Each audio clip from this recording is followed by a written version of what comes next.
All the baseball taking on the Brew Crew on a retro Friday here in Milwaukee, Wisconsin. And it is also, as you just saw, Bill Schroeder night, as we're affectionately calling it. Bill Schroeder inducted into the Brewers Wall of Honor. He's getting ready for a ceremony and a first pitch, and he is sweating like a pig down there, which is beautiful. Hi, everybody.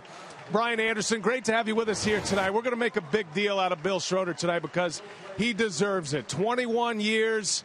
He's being inducted into the Brewers Wall of Honor. Let's pick up Rod Edwards and the Brewers Miller Park PA announcer and pick up this on-field presentation. For memories of Bill's time with the Brewers. I could have never imagined in my 8-year subpar major league career that things would turn out for me like they have with this organization. It's been a dream come true. My favorite memory as a player had to be back in 1987, April 15th, the Juan Nieves no-hitter. Great plays in that game. Everybody remembers the Robin Yount catch. But what most people don't know about that game, I wasn't even in the starting lineup that day. B.J. Surhoff was supposed to start that game. The joke that I tell, I joke around by saying, had B.J. Surhoff not had dental work that day, there still would not be a no-hitter in Brewers history. People ask me who my favorite partner is. It's like asking a father who his favorite kid is. Jim Paskey, he was my first partner. He did tell me one thing I'll never forget. You don't want to be a player that's in the booth. You want to be a broadcaster that used to play. And that resonated with me, and I never forgot that. Matt Vasgersian, who was about as irreverent a guy as there could be in the broadcast booth. Seattle issue. Oh, Ricky Sexton! Oh, you Sexton boy, you! Up into the top deck! Doing a game with Matt, I wasn't sure if I was from pitch to pitch going to be talking about how to grip a slider or a Flintstones episode. I wasn't sure. I had to be on my feet with Matt Vasgersian. I was there with him for 5 years. And then Darren Sutton, who probably led the league in Red Bull consumption day to day. Always had a great time with Darren. We had a lot of good times. And then my current partner, Brian Anderson. He's a professional. He's really good at what he does. He's got that national name, and we've had a great relationship. It's almost like, you know, with Brian, he knows what I'm thinking sometimes before I do, and vice versa. And we've had a great time. By the way, nice shirt and tie. I mean, we didn't even get together on that, and that's how bad it is. We're starting to think alike now. Well, it's hard to put in words in a short period of time my best moments as a broadcaster, because there's been so many. But the one I remember the most was 2008. The final game here at Miller Park in the regular season, the CC Sabathia game. Ryan Braun, still another big home run to give the Brewers a lead. And CC Sabathia getting that double play ball. I still get chills thinking about that. Durham to Hardy to first. The Brewers win! Yes! Sabathia! I think most of all, I think that the Brewers organization thinks enough of my work to give this honor to me. And there's nothing that means more to me than that professionally. And with that plaque out there, someday, you know, my kids, my granddaughter, my grandkids are going to go by and say, that's your papa, and he was part of this organization. And he loved every second of the time that he has been here.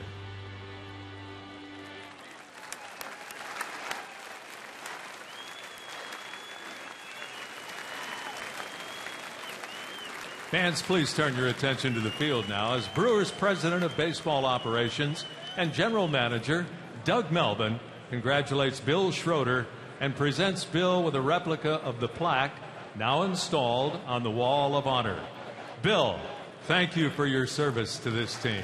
Fans, please join us in congratulating Bill Schroeder and cheer him on as he throws a ceremonial pitch to his good friend, Brewers third base coach, Ed Cedar. What a great moment. Now Rock's on his way out. And Rock, I know you've got a wire in and you can hear us. Congratulations, my man. Walk us through this first pitch now. Thanks, buddy. I haven't thrown a ball since last fantasy camp, and Eddie's giving me a good target. So I got to see what I can do here. Wow. Close. Well done. Good job, buddy. Nice. Good job, Rob. Thank you very much. Here you go, baby. It meant a lot to me, dude. You're awesome. Appreciate it. I appreciate it. Make sure White looks good because he would have been showing a lot of stuff. Rock, I don't know if you saw, but all the players, the Brewers players are out. They're enjoying this. Nick Leyva of the Pirates, a former Brewer coach, and they were all out to see that ceremony. What's going through your mind, my man? What a great time. I tell you, watching that video brings me back a long time, 20 years, pal, and I can't begin to tell you what this all means to me right now. It's an incredible experience. I mean, the fans really getting into it too, and at this point I can't even begin to tell you how much this moment means to me. Well, we're going to reward you by asking you to come upstairs and do the first couple of innings with me. It's going to feel more like a roast. That's okay, because that's why I'm on the wall, because of my broadcast career, so it's only fitting that I come up there and join you for a couple of innings. All right, great job, Rock. Congratulations. We're all proud of you, my man. Thanks, buddy. Appreciate it. Bill Schroeder throwing out the first pitch. We got baseball tonight, the Pirates and the Brewers, and we honor the Rock. Stay with us.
Sports Wisconsin is brought to you by Menards. Save big money at Menards on all your home improvement needs.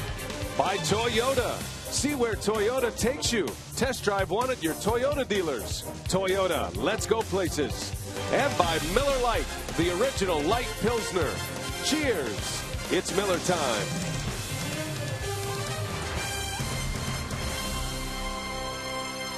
And there is Mike Fiers. We are just about ready for baseball on a retro Friday here at Miller Park. Brewers baseball on Fox Sports Wisconsin tonight, presented by Potawatomi Hotel and Casino. Book your stay now. Beautiful night here. It is a warm night. Temperatures in the mid to upper 80s. Actually almost touched 90 degrees today here in Milwaukee. And the Pirates are here. Speaking of hot, this is a team that comes in 53-35 for the year. Third best record in all of baseball. Only the Cardinals and the Royals have a better record than Clint Hurdle's Pittsburgh Pirates. The Potawatomi batting order for Hurdle tonight is Polanco at the top, Neil Walker hits second, and Andrew McCutchen, the All-Star, who homered in the All-Star game.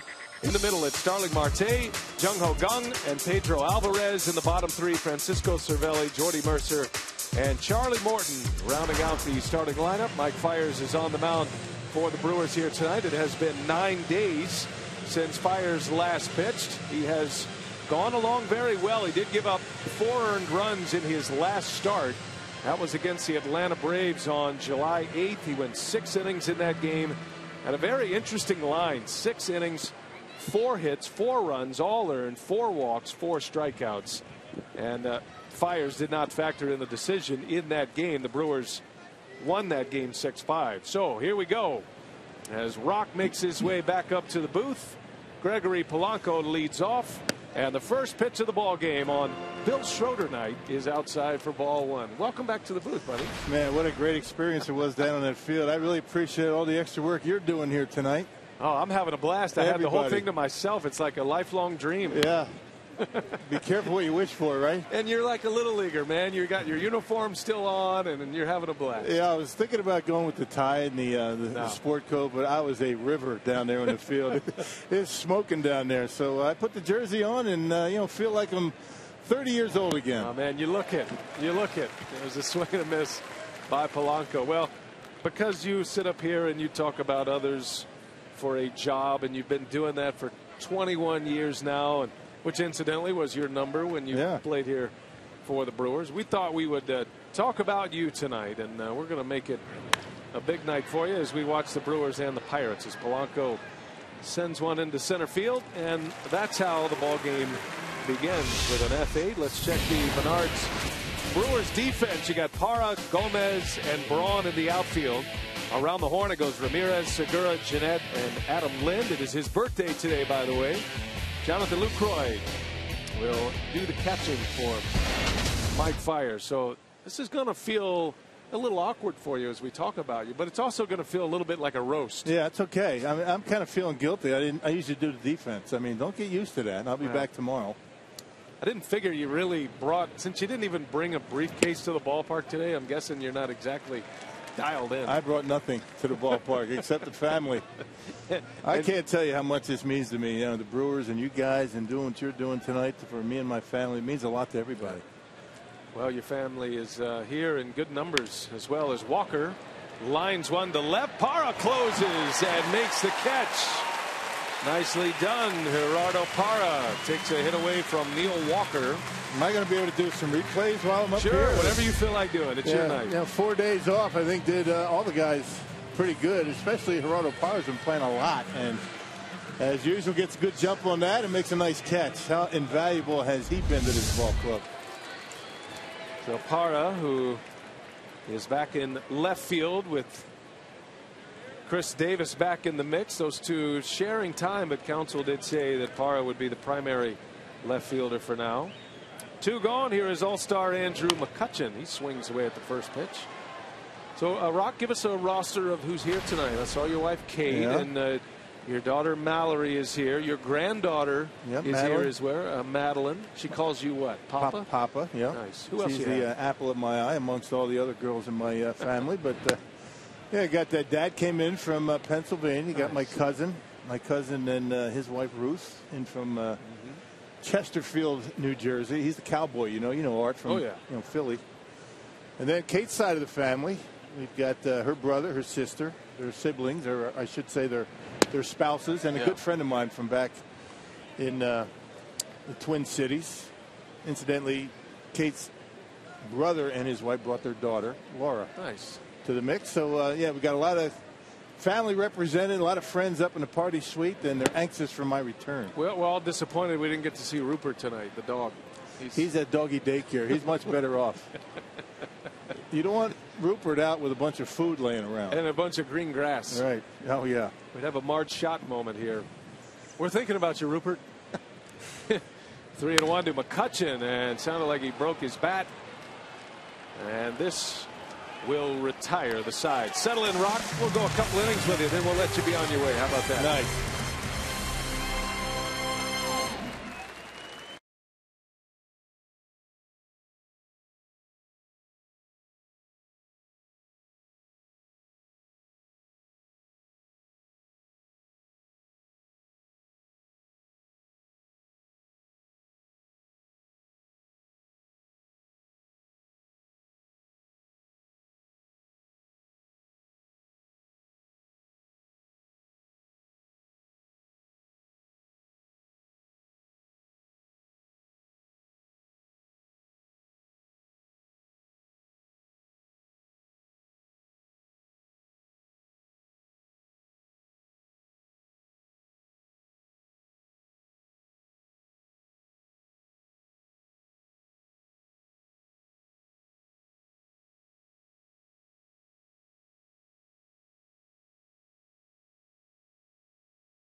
Schroeder has a home run. He's burning up the base paths. Congratulations to Rock. 20 years, a huge milestone. Every year gets better than the last one. Yes, our own Bill Schroeder, the Rock, inducted into the Brewers Wall of Honor. And you can see that outside Miller Park toward the Friday's front row grill. It's on the outside of the park down the left field line. Potawatomi batting order for Craig Counsell tonight. He's got Gerardo Parra back in the leadoff spot. Lucroy, then Braun, Adam Lind, Carlos Gomez, Aramis Ramirez in the middle. And then rounding it out is Segura, Jeanette, and Fires. And that is the batting order that will face Charlie Morton, who began the year on the disabled list after hip surgery. He returned in late May, and then he pitched against the Brewers on June 10th and was outstanding. He went 7 1/3 innings, just 3 hits and no runs against Milwaukee. Beat Kyle Lohse that day 2-0 in Pittsburgh. Parra right away on the attack. Down it goes all the way to the wall, and Gerardo Parra with a leadoff double here in the first inning. He's something else, isn't he? Just continues to hit. Uses the whole field, having probably his best season, and that's what he does so well, taking a pitch away and knocking it into left field. We've seen him do that a bunch this year. Now, Parra came into tonight's play with a .309 batting average. He just continues to maintain excellence at the plate, and it's been happening since late April. This guy's having a career year. Look at that balanced spray chart for Gerardo Parra. So a leadoff double, and here is Jonathan Lucroy. Lucroy offered some nice words for you before the game today. Sophia was down there scouring the Brewers dugout, and Jonathan admitted he never gets to watch because he's mostly playing, but said he enjoys hanging out with you. There's a nice bunt. Lucroy will advance the runner. Yeah, I had my earpiece in, down on the field, and I heard just about everything everybody was saying. Very nice comments, not deserved, but I appreciate it. What about all the stuff that we were saying in the commercial? Did you hear that too? No, they didn't let me hear that. Yeah, because I was a little nervous about that. Stuff like, you got to be kidding me, you're making me say that. Ed Cedar had some great thoughts for you. Good catcher, great broadcaster. Yeah, and he told me not to throw one low. What I do, I short hopped him. I didn't do it on purpose. Yeah, you did. It was an amazing feat that he's able to bend down and actually catch a first pitch. Well, getting down is not the problem. Getting up, that's the issue. I'm right there with him at this point. For all of us.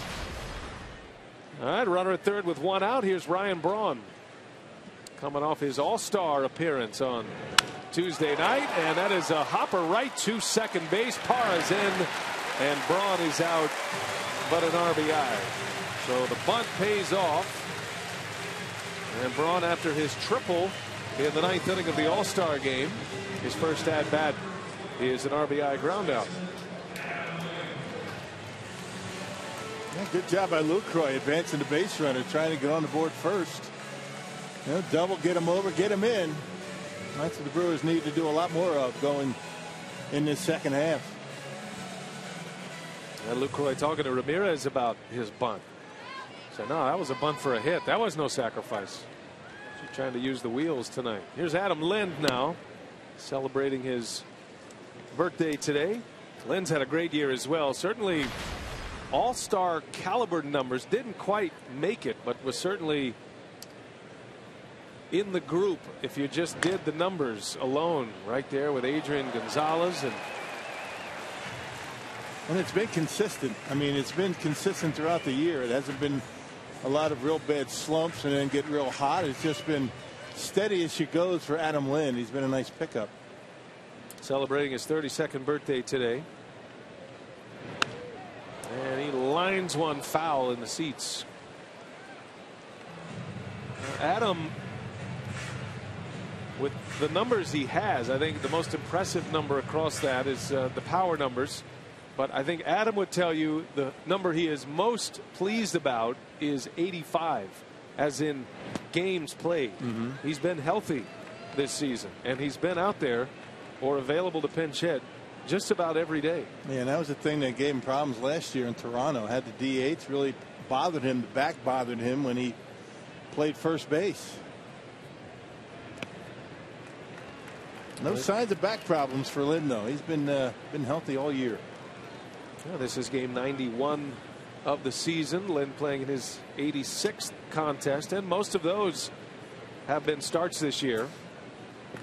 And he does praise the Brewers medical team a great deal for helping him stay on the field and keep that back in good shape.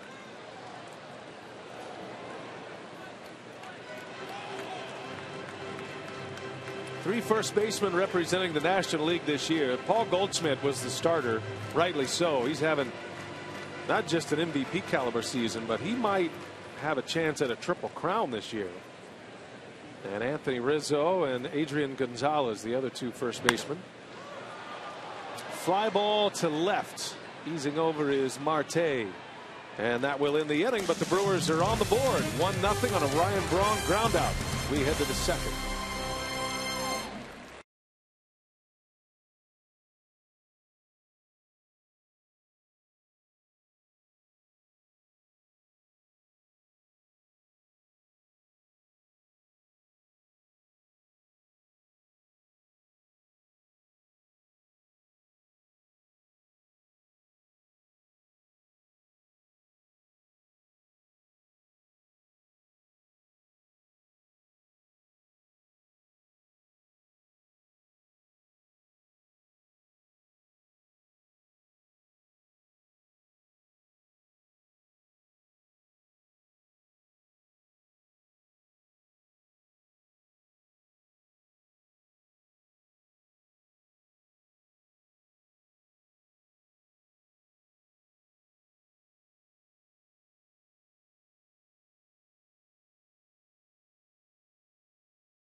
Ball hit deep to left. And Bill Schroeder has a home run. I tell you, this is unbelievable, isn't it? Congratulations to Rock. 20 years, a huge milestone. Every year it gets better. I have a blast doing this. I can't imagine doing anything else. That's a great day here at Miller Park, and we are making a big deal out of our buddy Bill Schroeder. He deserves it. Hope you're enjoying all the memories with us. Mike Fiers back to work, and the aggressive swinging Pirates back to work as well as Starling Marte fouls the first pitch off. We have to talk a little bit about that first pitch in a little while, Rock. We want to break that down. I was very disappointed in myself. Well, you are coming off neck surgery. Yeah. I mean, I'm not as flexible as I used to be up there around the shoulder area and neck. So yes. Kind of short-armed a little bit, right there, you know. Did you feel that burn? Yeah, I'm afraid I might end up back at the doctor. You've thrown a few ceremonial first pitches in your time. Well, here. last year I was pre-surgery. I threw a good strike into Crawford last year, Joe Crawford. Had something on him. I heard it pop. Well, it is in our Columbia St. Mary's worth another look. And, you know, Ed's down there, which is a major medical feat that he's even able to squat. And that looked like something pinched you right there, right at the end. Yeah, that was a little tentative. Ow. Marte is hit by a pitch. Yeah, that one got him good. So a hit batter for Fiers to start this second inning. Marte, like a lot of the Pirates, they stand right on top of the plate. They lean in, and Fiers knows he has to pitch inside to be effective, and he plucks one here. And these guys are right on top of the plate, and you can see the first move going towards first base, and got him on the hand. He's done it before, so he just walks to first. Look how close to home plate he is, and that pitch wasn't far from a strike, actually. Yeah, the replay of that pitch, it was just they had missed the inside corner. So Marte leaning into one. And he is aboard to start this second inning. Here is Jung-Ho Kang, who's having a great year for Pittsburgh and has been able to maintain. They weren't sure what they were going to get out of this guy, but Kang's been able to solidify third base in the absence of Josh Harrison, who's on the disabled list with a thumb injury. Kang can also play short and second if need be. Nice pickup for them out of Korea. And he launches one foul and out of play. I have the ball. Now, the ball you brought up to the booth, is this the ball? That's the one. It has to be. Yeah.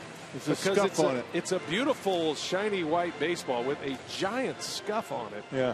From hitting the ground. Right. And it wasn't because I tried to get a little bit of extra movement on it for Eddie. It hit the ground. It did. I admit it. There's a scuff on it. I mean, it's like you're catching Don Sutton all over again. No kidding. I told you that story, didn't I? Just kidding, Don. There's a strike. And it's 0-2. Let's see where the cartilage actually separated from the bone. Problem was I didn't keep my shoulder closed. Kind of opened up. There you go. Eddie's looking at me like, I told you not to throw it low. That's good stuff, man. Good stuff. I can't remember why you threw out a first pitch last year. I know it was some big moment. It was my birthday. It was your 20th year in the booth. Wasn't and it? My birthday, yeah. But, and you guys sprung that on me like, 20 minutes before the game. Yes, that's right. I do remember that. Because you said you knew I would turn it down, but. Right. That's right. You're 20. Now you're kind of out of stuff. So you're just going to have to be a working man from here on out. There'll be no more throw out first pitches. You know, the balloons and the clowns and all that, they've been put on reserve till your 30th year in the booth. You did say clowns, didn't you? Yes, the clowns and, the balloon animals. And I did notice Dean Roscoe dropped on Dancing Queen for me down there. I did hear that. I did hear that. I mean, I'm telling you, he knows. There's not a song that fits you better than that. Right. You saw the video, me and you dancing up there. It's been a great time. I'm telling you, this has been a swing and a miss. Kang down on strikes. Out number one and the first strikeout for Mike Fiers. Well, offer some analysis for crying out loud since you're up here. Yeah, I don't have my scorebook. I don't have any pens. I don't have any notes. I don't have anything. Guys are flying out. I'm looking to write down in F7 down there. I have nothing here. That was a changeup. And a changeup with the grip, and you can see Kang out in front. And that's a good pitch because it was over the heart of the plate, but it was down. Keep it down. Good things are going to happen. That's usually a separator pitch for Mike Fiers. He's got the fastball, curveball, changeup combination going when he adds that third pitch that he's throwing for strikes. And the changeup's been a better pitch for him on a consistent basis. Runner goes, Lucroy's throw, and safe as the ball pops free. I think Marte was in there anyway. Adam Hamari, the second base umpire. Marte now at 17 stolen bases on the season. He can run, and he's still learning how to steal bases. And Lucroy, another good throw. He's been throwing the baseball very well this year. Lucroy puts it right on the money, but Marte would have been safe anyway. Well, they picked the right pitch to run on. Off-speed pitch. Career stolen base number 100 for Marte. He's going to steal a lot more. He's at second with one out. Pedro Alvarez, the batter. That's the difference maker, that pitch right there for Mike Fiers. When he's able to get that curveball over first pitch and get an early strike, that's when that fastball really becomes effective. Problem is sometimes he is not able to throw it for a strike. He's behind in the count. And that's when they hit his fastball. Alvarez has hit 2 home runs in his career against Fiers. He has just 3 hits lifetime, but 2 of those have been homers. He's got some holes in his swing, but he's got big power as well as he fouls one off of Lucroy. Pedro Alvarez comes in with 12 home runs, 41 runs batted in. He's in the final year of his contract. And there's a lot of discussion about Alvarez being moved perhaps to an American League team. But he is the first baseman for the Pirates. He does struggle defensively. They thought the move from third base to first base would help him in the defensive categories. He committed a ton of errors as a third baseman last year, mostly throwing errors. But it has not helped, and he is letting in some runs at first base, maybe more than he's driving in at this point. Right. I mean, when you have a difficult time, moving a guy from third to first or even anywhere to first base and still not able to get the job done. I mean, that's a trouble area for you. 14 errors for a first baseman is a ton. 2-2 the count on Alvarez. He's hit more home runs against the Brewers than any other major league opponent coming into play tonight. So he's hit 18 career home runs against Milwaukee. He's got a runner at second with one away. 1-0 Brewers on a Ryan Braun RBI ground out in the first. And that one's in there. Called strike 3. Caught him guessing. Back-to-back strikeouts for Mike Fiers. Yeah, right on that outside corner, and Alvarez didn't like the call, but it looked like it had the plate. And Lucroy sitting right up there, didn't have to move, caught the edge, and strike 3. Good pitch for Mike Fiers. Now the pitch was on the corner. It made to look better by Lucroy, and in this game, you have two of the better pitch framers in all of baseball, and Jonathan Lucroy. And the man at the plate, Pirates catcher Francisco Cervelli. Yeah, the idea is catch that baseball as close to home plate as you can, particularly on an outside pitch. You saw Lucroy extend the glove. You can do that on a pitch away, not inside.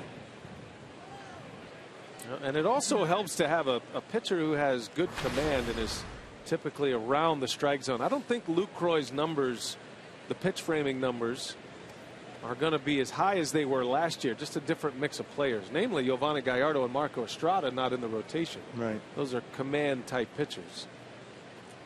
And Cervelli does have control pitchers as well, and he's got power and control. And you're talking about two guys in particular, Taylor Youngman and Jimmy Nelson. Balls move a lot, which makes it a lot more difficult to frame those pitches, to catch them clean because of the movement. And Willie Peralta's another guy when he comes back. He can be tough to catch. There's Jimmy Nelson. Peralta's due back soon. They're hoping to get 3, maybe 4 minor league rehab starts for him. He's got 2 in right now. So yeah, this rotation will start to take even more shape. Swing and a miss. 2-1 to count on Cervelli. Pirates were wondering how they were going to replace the production of Russell Martin. And boy, have they ever replaced it. Cervelli not only great with a pitching staff, throws runners out, and he's hitting well. He's hitting at a .294 clip on base at .366 this season. That's a strike on the outside corner. 2-2, and Cervelli's checking on the parameters of that zone by Dale Scott. Yeah, so 2 of the Pirates in this inning not real happy with that strike zone.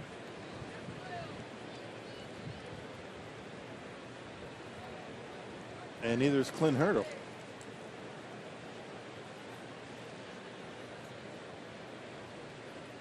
Runner at second, 2 away. Fiers trying to strike out the side here in the second inning. And did he go? They will ask. He did. A strikeout.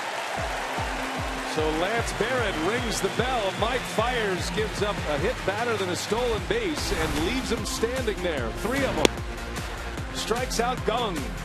Gets Alvarez looking with a fastball.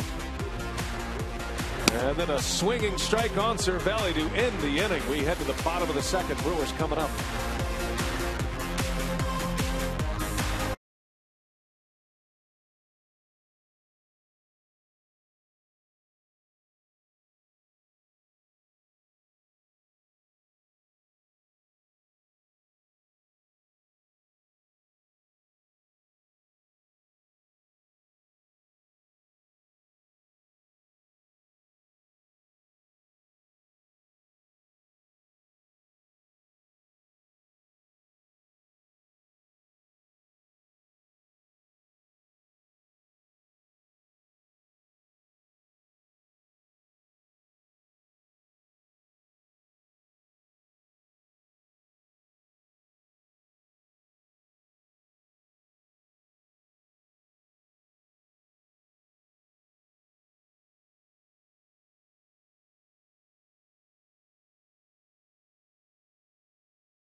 Back at Miller Park on a Friday night.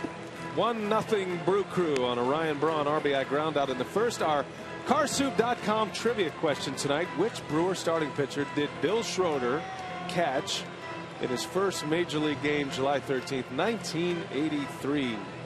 1983. Our producer Brad Weimer reminds everybody that he was 2 years old. Right, yeah. When you made your major league debut. Makes you feel good, doesn't it? How old were you in 83? I was Come on. Let's see. I was 12. 12. Okay. 12. What was it? June of '83? July. Oh, July. So I just turned 12 years old. It was in Arlington, your neck of the woods. I mean, Arlington, Texas. My spot. I could have seen you against the Rangers. Carlos Gomez leading off for the Brewers. I know who was pitching against the Brewers that particular day. It was Danny Darwin. There's a chance I could have been at that game. I went to a lot of games as a youngster, making the drive up to Arlington. Somebody gave you free tickets then? Well, you know, you got to work at it. If it's free, it's for me. Give me 3. You don't just become a member of the media. You have to work at it. Right, yeah. And obtaining free stuff is really important. By the way, I appreciate you guys all coming up and, you know, going down to the suite, meeting everybody. Yeah, speaking of free stuff, the Brewers gave you a beautiful suite up there above the well, that would be the right field corner, I guess. Yep, real nice. So you got all your friends and family. They're all watching the game, waiting for you, I'm sure. Yeah, Gomez takes a strike. Yeah, the folks that I mentioned when you asked me who were there, those were the folks on the field while I was doing all that. We got a bunch of other people, all, you know, friends and that I've known over the years that have really been here along the way as I enjoy my career with Milwaukee. Nice play by Walker and a quick throw to get Gomez, who stumbles across first base. And there is the first out. Now you wanted to do the Tavern of the Game. Now that's my thing. I wasn't aware it was the Tavern of the Game. Yeah, I was trying to keep you promo free tonight. Yeah, so please. Tonight's Tavern of the Game is Hopper's Bar in Marion, Wisconsin. If they call the Brewers in the next 24 hours. They get 40 Miller Lite beer pen tickets to a Brewers home game this year. This offer courtesy of the Tavern League of Wisconsin and Miller Lite. Check it out, Rod. The can. It looks like your forehead during the first pitch ceremony. Yeah, it was a little bit steamy down there. You should have seen it. You probably did when I had my tie and sport coat on. Not good. No, I had to shed it. I was going to throw a spitball to Eddie. Some rice production. Yeah, it was not good. Aramis Ramirez down the left field line. That's going to get to the wall. Ramirez on his way to second base with a double. So the Brewers with a couple of doubles here tonight. Parra, now Ramirez. Well, Ramy able to go down and get that pitch. Something off speed going away from him, and just hooks it down the line. And Ramirez starting to heat up. As the weather heats up, so does Aramis ordinarily. 18th double for him. Going to go along with his 10 home runs this year. Brewers would love to see Ramirez get hot. Try to win as many games as you can to the finish line this season. The Brewers come in at 38-52. Here's Gene Segura now. Had a great chat with Craig Counsell today, who was very complimentary of you, by the way, talking about, you know, living here, and for 2 decades you've been the constant television voice of the Brewers. He was extremely complimentary of your work and what you mean to this organization. And then we were talking a little bit about the competitive nature of the game now, and that's what he's looking for the rest of the season. Everybody here, he was saying, has talent. He wants to see guys compete now. Compete like this is the most important day of the year. Try to ruin, especially teams that are in a pennant race. Exactly. Try to ruin their season just a bit. You know, do what you can. I want to find out who's in, who's out, right? Who's going to give the effort, who's going to come prepared and do the extra work, even though the team doesn't have much of a chance to get to the postseason. That shouldn't matter when you show at the ballpark every day. It shouldn't, but sometimes it does. And Counsell wants to get a sense for who those guys are and who they aren't. It's a very simple thing to think about, but, you know, just the notion of competing every day at a very high level, use that talent. and compete. Try to be better than the other guys. Segura chops one over to first. And there is out number 2. Let's give you a look at the Pirates defense properly here. Courtesy of Menards with Marte, McCutchen, and Polanco in the outfield. Young, Mercer, Walker, and Alvarez go around the horn with Cervelli catching Charlie Morton. And a Pirates team that actually has not been a great defensive club. Rock mentioned the 14 errors by Alvarez at first base. Typically, they're pretty good defensively. In the last few years, they've been up amongst league leaders in team defense in the NL, and it's been a rough year for them. But still in the hunt, and that's the thing. Usually, you get good pitching, good defense, you stick around. But even with the poor defense, they're right in it. They're going to walk Scooter Gennett here intentionally to get to the pitcher. Fires.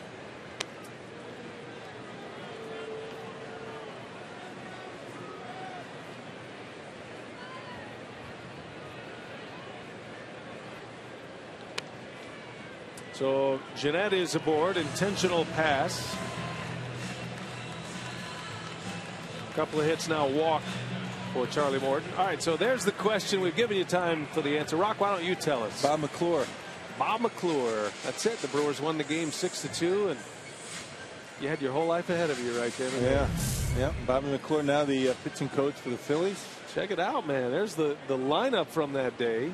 Marshall Edwards leading off. Yeah. Gander, Molitor, Cecil Cooper. Look at those names. And you're following Ted Simmons. How about that? Yeah, great names. And boy, I tell you, nobody ever forgets their major league debut. And came up my first at bat in the big leagues. Came up with the bases loaded. Had a 3-0 count. You know what happened after that? What happened? Punched out. Then I grounded out to short. Then I hit my one and only triple in the big leagues. Nice. Yeah. That's very cool. Fires on the ground, little chopper to gun, and that will retire the side. Bob Uecker is going to join us. The Bill Schroeder Celebrity Roast begins.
Wisconsin is brought to you by Marshfield Clinic. Don't just live, shine. By Piggly Wiggly, the official supermarket of Fox Sports Wisconsin. And by Hupy and Abraham. 800-800-5678. Hupy and Abraham. Tell them you mean business. The run of the Bill Schroeder partners, none of them lasted. Yeah. Bill Schroeder. No, you did. 9 years. 9 years. I'm hanging on by a thread, man. I'm trying. 9 years. You passed the test. Great partner you are, partner. We've had a lot of fun. I'll be honest. Every one of those guys I spoke to before I took this job, from Paschke, even Lynn Casper, who filled in briefly for Matt Vasgersian, every one of them said, you're one of the greatest guys that they've ever worked with. It's true. I fooled them, didn't I? We have a celebrity in the in the midst. Bob Uecker joining us here. Welcome. How you doing, buddy? Welcome to the telecast, Bob. Good. What are you doing here? I just saw you on the field. We're just talking about you on the radio. Thanks, pal. How you been? All right? Good. Congratulations. Thanks, bud. Appreciate it. We thought we were going to originally let Rock go, but we can't really have a celebrity roast. Let Rock go. Unless we have a celebrity. So we thought, look at this is his first pitch, and there's a giant I saw that. scuff on it. I saw that. I'm embarrassed, you. Tired act. You can't be embarrassed with stuff like that. It's no big deal. You've seen that before when I throw to second base. Remember those days? Yeah, but you know what? I've been there a lot of times myself, man. I was on to make sure I had it across both seams. Yeah, tried. So I didn't throw out a lot of guys. Two former major league catchers tied at the hip, and one of the reasons I asked Rock to stay here while you were here, is not only so we can make fun of him, as there's a swing and a miss and a strikeout for Mike Fiers, which is 4 in a row now. 4 Ks consecutively for Fiers. But, Rock, we just went through all of his partners, and, I've been with him 9 years. Yeah, he went through a lot of guys. He just mows through them. They get tired of me. But and he would say it too, but I'll say it for him. You're a mentor to him and us, and here he is on the wall of honor now, and you've helped him along. Well, it's well deserved. We've been friends for a long, long, long time, and you know what always. What I look back at, and with you, Rock, especially, 21 seasons here already. Yeah. Where does the time go? It's been fun. Isn't that something? Isn't it fun? I mean, that's a major thing I learned from you amongst a lot of different things about this business is you always have fun at the ballpark, and you're never negative. I learned about that. I mean, we've had some rough years in the last 20 years. Yeah. And there's a lot of, it's real easy to be negative, but, I kind of try and walk in your footsteps in that. There's always something positive to talk about. I appreciate that, Rock. Yeah. I think I came up with that due to my own career. Tried to convince other guys, right? You guys do, you've made a career out of making fun of your playing career. But you guys talk a lot of catching, and that's one of the more fascinating aspects of my job is, I get to be with you guys and with Rock every night on TV, but you guys get on the bus and you're talking baseball and you're talking catching, and it's really fascinating stuff. You guys do have this connection that's more than broadcasting, more than catching. You guys have been friends, and you got that Wisconsin thing going together too. Well, you know what I always think about, Brian, and I'm sure Rock does the same thing. I mean, no matter how long you've been around the game, and whether you've been, a player, broadcaster, no matter what it is, I always put myself behind the plate every night, every game, and what would I do in this situation, and what would you call, and how we worked throughout the course of a game. You can never forget up here, and some do, how hard it is on that field. It looks easy. It looks easy from this distance. Looks easy on television. Why did he swing at that pitch? How can you not catch that? I mean, it's tough down there. You've been there. I know. I get tied up here. I do. When the team is in a bad situation, tough jam or whatever in the ninth. But you know what? When you're down on the field, you don't even think about that, right? Everything, let me have the ball. All natural. I'll take it. It's all instincts, right? Yep. Now Bob Uecker joining us here. Bill Schroeder put on the Wall of Honor today, the Brewers Wall of Honor, celebrating a 21-year career as a broadcaster and many 10-year player. 10 years in the organization as a player. You bet. And you sasaw a lot of those games as a player. Absolutely. Called a lot of his home runs. Be nice, you bet. No, it's true. No, I have nothing but admiration for you. Yeah, we had a good time. I mean, loved play, but I tell you, doing this job is certainly the highlight of. I mean, come to the ballpark every day, hanging at the batting cage, and just being around the guys. You know? I mean, the thing that, and I see it with you too, Billy, is the players still accept you as one of them. That's the big thing for me, and I'm my skin's turning to wood, but I mean they still treat you like you're one of the guys. That's right. All right, how about we do this?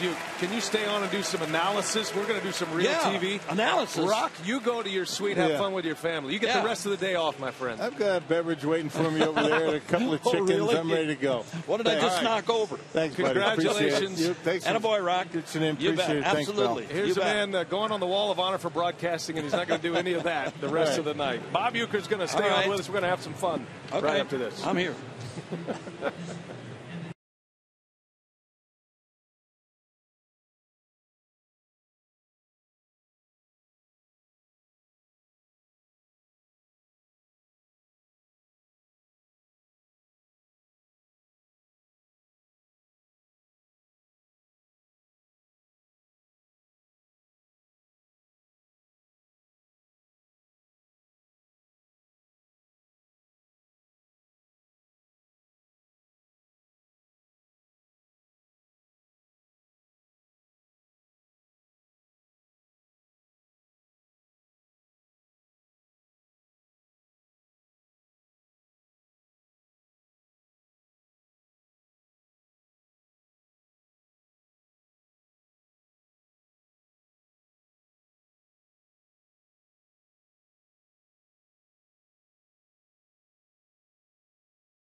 On a warm Friday night here in Milwaukee, Potawatomi scoreboard shows the Brewers up 1-0.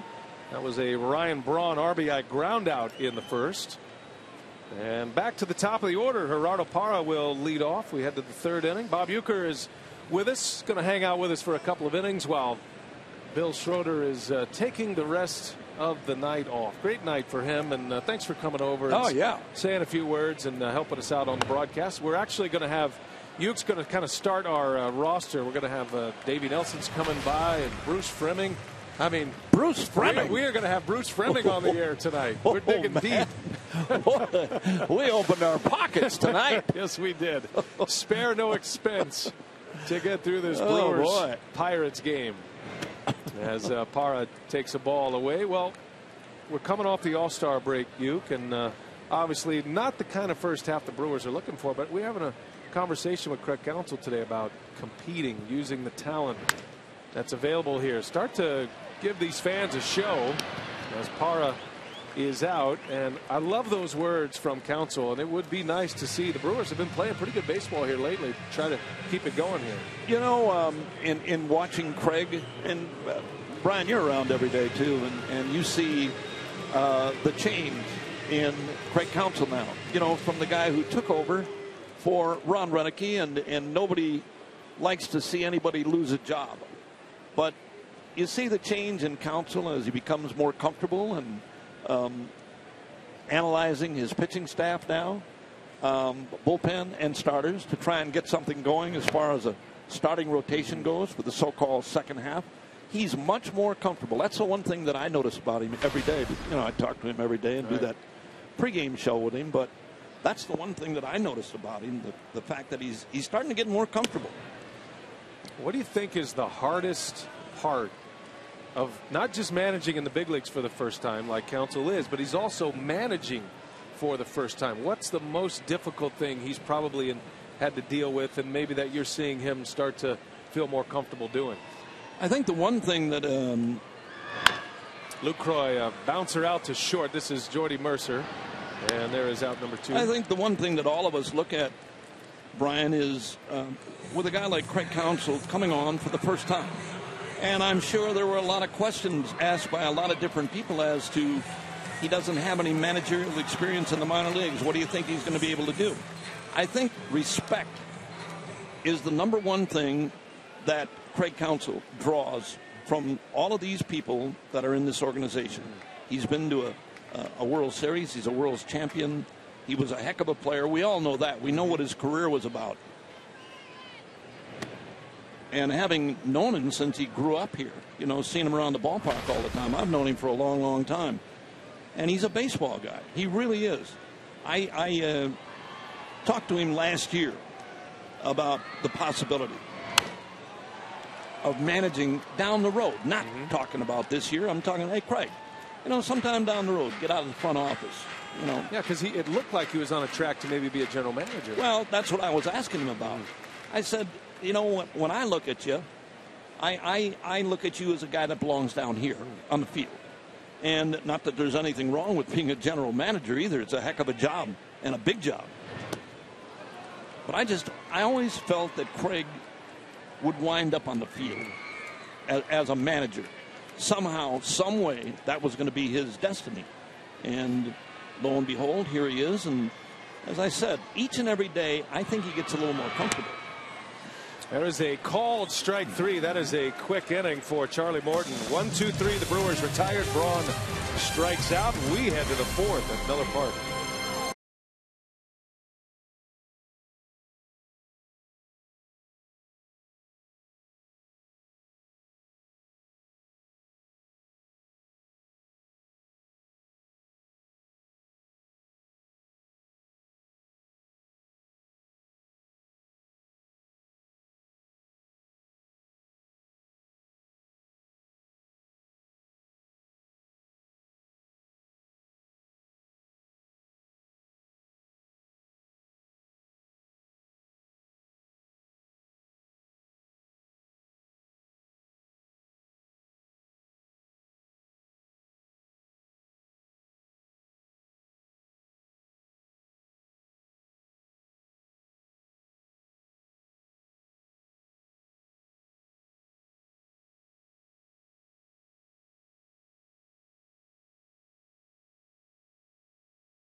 The 4th inning. Ryan Braun with an RBI ground out in the first. Fires at one point with 4 consecutive Ks. He's retired 6 in a row and 9 out of 10 to start this game. Just one hit batter, Starling Marte. So here we go to the 4th. Joined in the booth here by Bob Uecker, one of the many that will come join us here today while Bill Schroeder is enjoying the rest of the night off. It is Bill Schroeder night as he was enshrined in the Brewers Wall of Honor. Fires goes to work. Neil Walker, the switch hitting second baseman. And just continuing our conversation, Uecker, about Craig Counsell and the fact that he takes over as the Brewers manager, and you're starting to see some of the things that he wants to do. The game has changed a little bit as Walker lines one into right on a hop, a base hit. And the first Pittsburgh base hit comes in the 4th inning. And Neil Walker with a leadoff single. It is going to be curious, though, as we move forward, and who knows if the Brewers are going to be trading players. I mean, you just don't know what the roster is going to look like, but you start to get the sense that Counsell, because of his front office experience, is going to have a lot more, I don't want to call it say, or, I mean, Doug Melvin's still the general manager, but he's got a great feel of both departments. Sure. It's got to be helpful. Yeah. I think the one thing that I notice about Craig, and even in talking with him tonight, Brian, on his pregame show, he talked about pitching and straightening out this rotation as his #1 priority, to get a rotation that's going to be each and every day. You're going to have that guy there, and to figure that out down the road and look at some of these guys that are here now. Taylor Youngman, here's a guy that I mean, has done a whale of a job. Sure. I mean, this is what they're looking for and what they're counting on and what Craig is looking forward to. And all of those young guys that we saw during the spring. You saw them. We all saw them. You know the guys are going to be out there each and every day for you.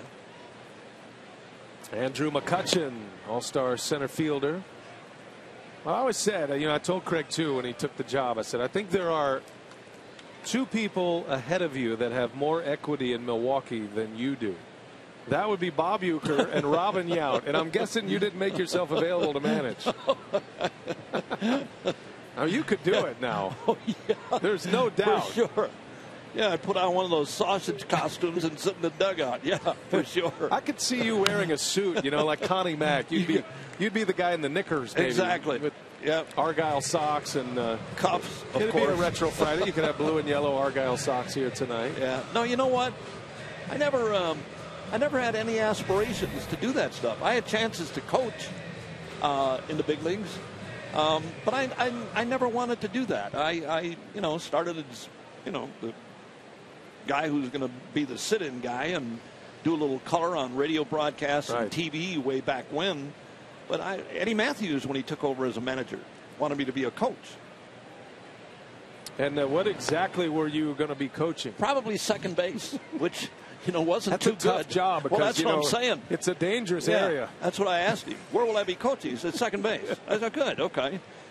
I mean, the first base coach has a specific job. The third base coach, you got to decide whether to send runners home or not. Now the second base coach, you just wave. You just wave. Or he said, how about being second base, lay in the dirt for 3 hours? Oh, okay. Yeah. Just kind of curl up in the fetal position. Any of that stuff is good for me, man. You know that. Put a strap around you. There's a swing and a miss, and Fires has the punch-out machine going tonight. That is his fifth. How does he do it, you? I'll tell you what. Each and every time we watch Mike Fires work, and he's got such an outstanding delivery, Brian, as you well know. And his off-speed stuff, he doesn't throw that hard. He's not overpowering. He gets in that 91 range once in a while. But his changeup and breaking ball and his delivery, I mean, you're up there as a hitter. You're looking gas every time, and that's why his off-speed stuff is so effective. And when you watch Lucroy set up each and every pitch, you can pretty much call the game. And he's got good enough stuff, and I'm talking about fastball and velocity, to get by these guys inside. I think that's the one thing about Fires that a lot of people don't count on, the fact that he's going to come in on you and he doesn't throw, overpowering stuff. He doesn't have that big-time stuff. Great changeup, though. Curveball. And throws the split change, which is a pitch we're seeing a lot of. It's not a split finger fastball where it tumbles. He just splits the grip enough to take velocity off. And that's really the pitch that's been a difference maker for him in this emergence. He's a late arrival to the big leagues, late success story. Didn't have this kind of success in the minor leagues, wasn't really a prospect. But then all of a sudden, he comes up with this nasty curveball, which also offers a change of pace, and then the real changeup. And don't you think that's opened him up to left-handers? The thing with a guy like Fires that I believe in a lot of pitchers, guys who could work a game, Brian, with a fastball and a changeup. That's all.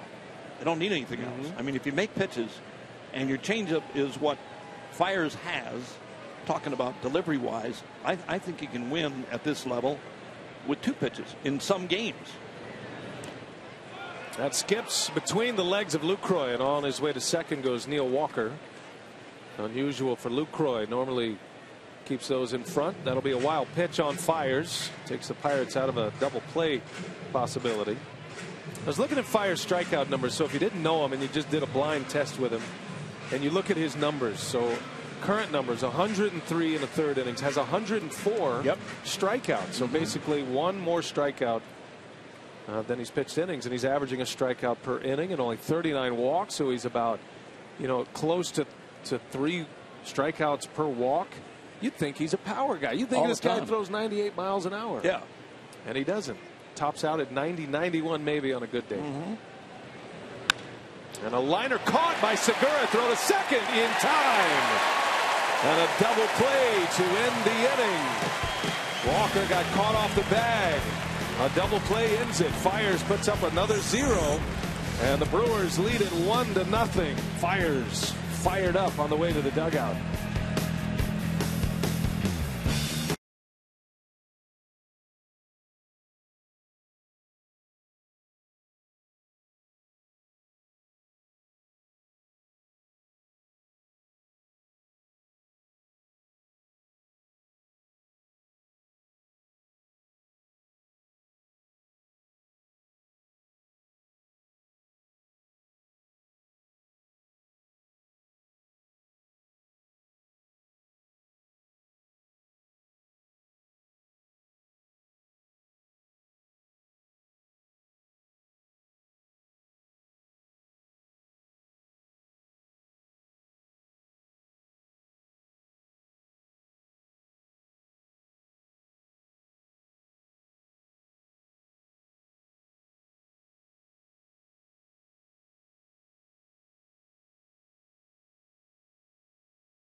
This 3-game series, the red-hot Pittsburgh Pirates. Brian, how about their series against the Cardinals? Man, 3 out of 4 from St. Louis. Yep. And this ball club, the Pirates, with the third best record, second best in the National League, only behind the Cardinals.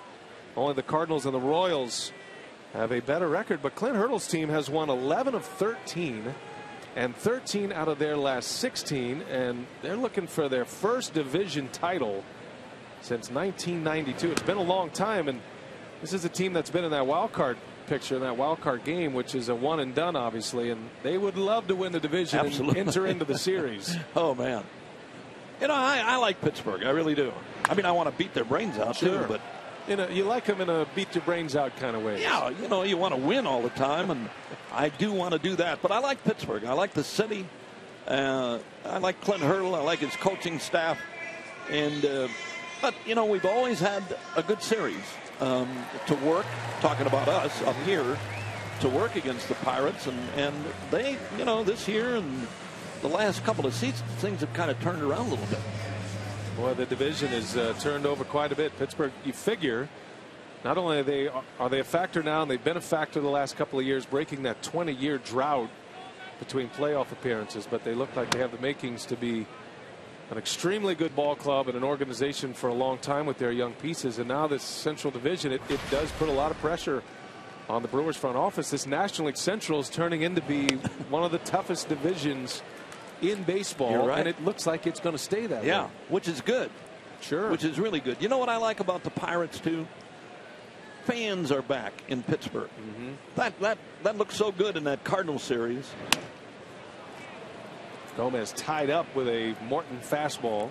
Especially the extra inning wins the last 2 games. Brian, you know, go extra innings and walk-off wins and coming from behind.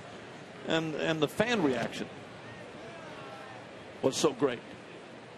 The other thing I got a kick out of, I just watched it the other day. You know, everybody's naming their best 4 ever, right? Right, the greatest. And, yeah, with the All-Star festivities. Exactly. And right, yeah, I'm with you. So I'm looking at the 4 guys. I mean, they were naturals. I mean, I didn't think anybody else would even be close, and they were the right guys. I mean, when you're talking about Hannes Wagner, who I roomed next to, he wasn't available. I don't think.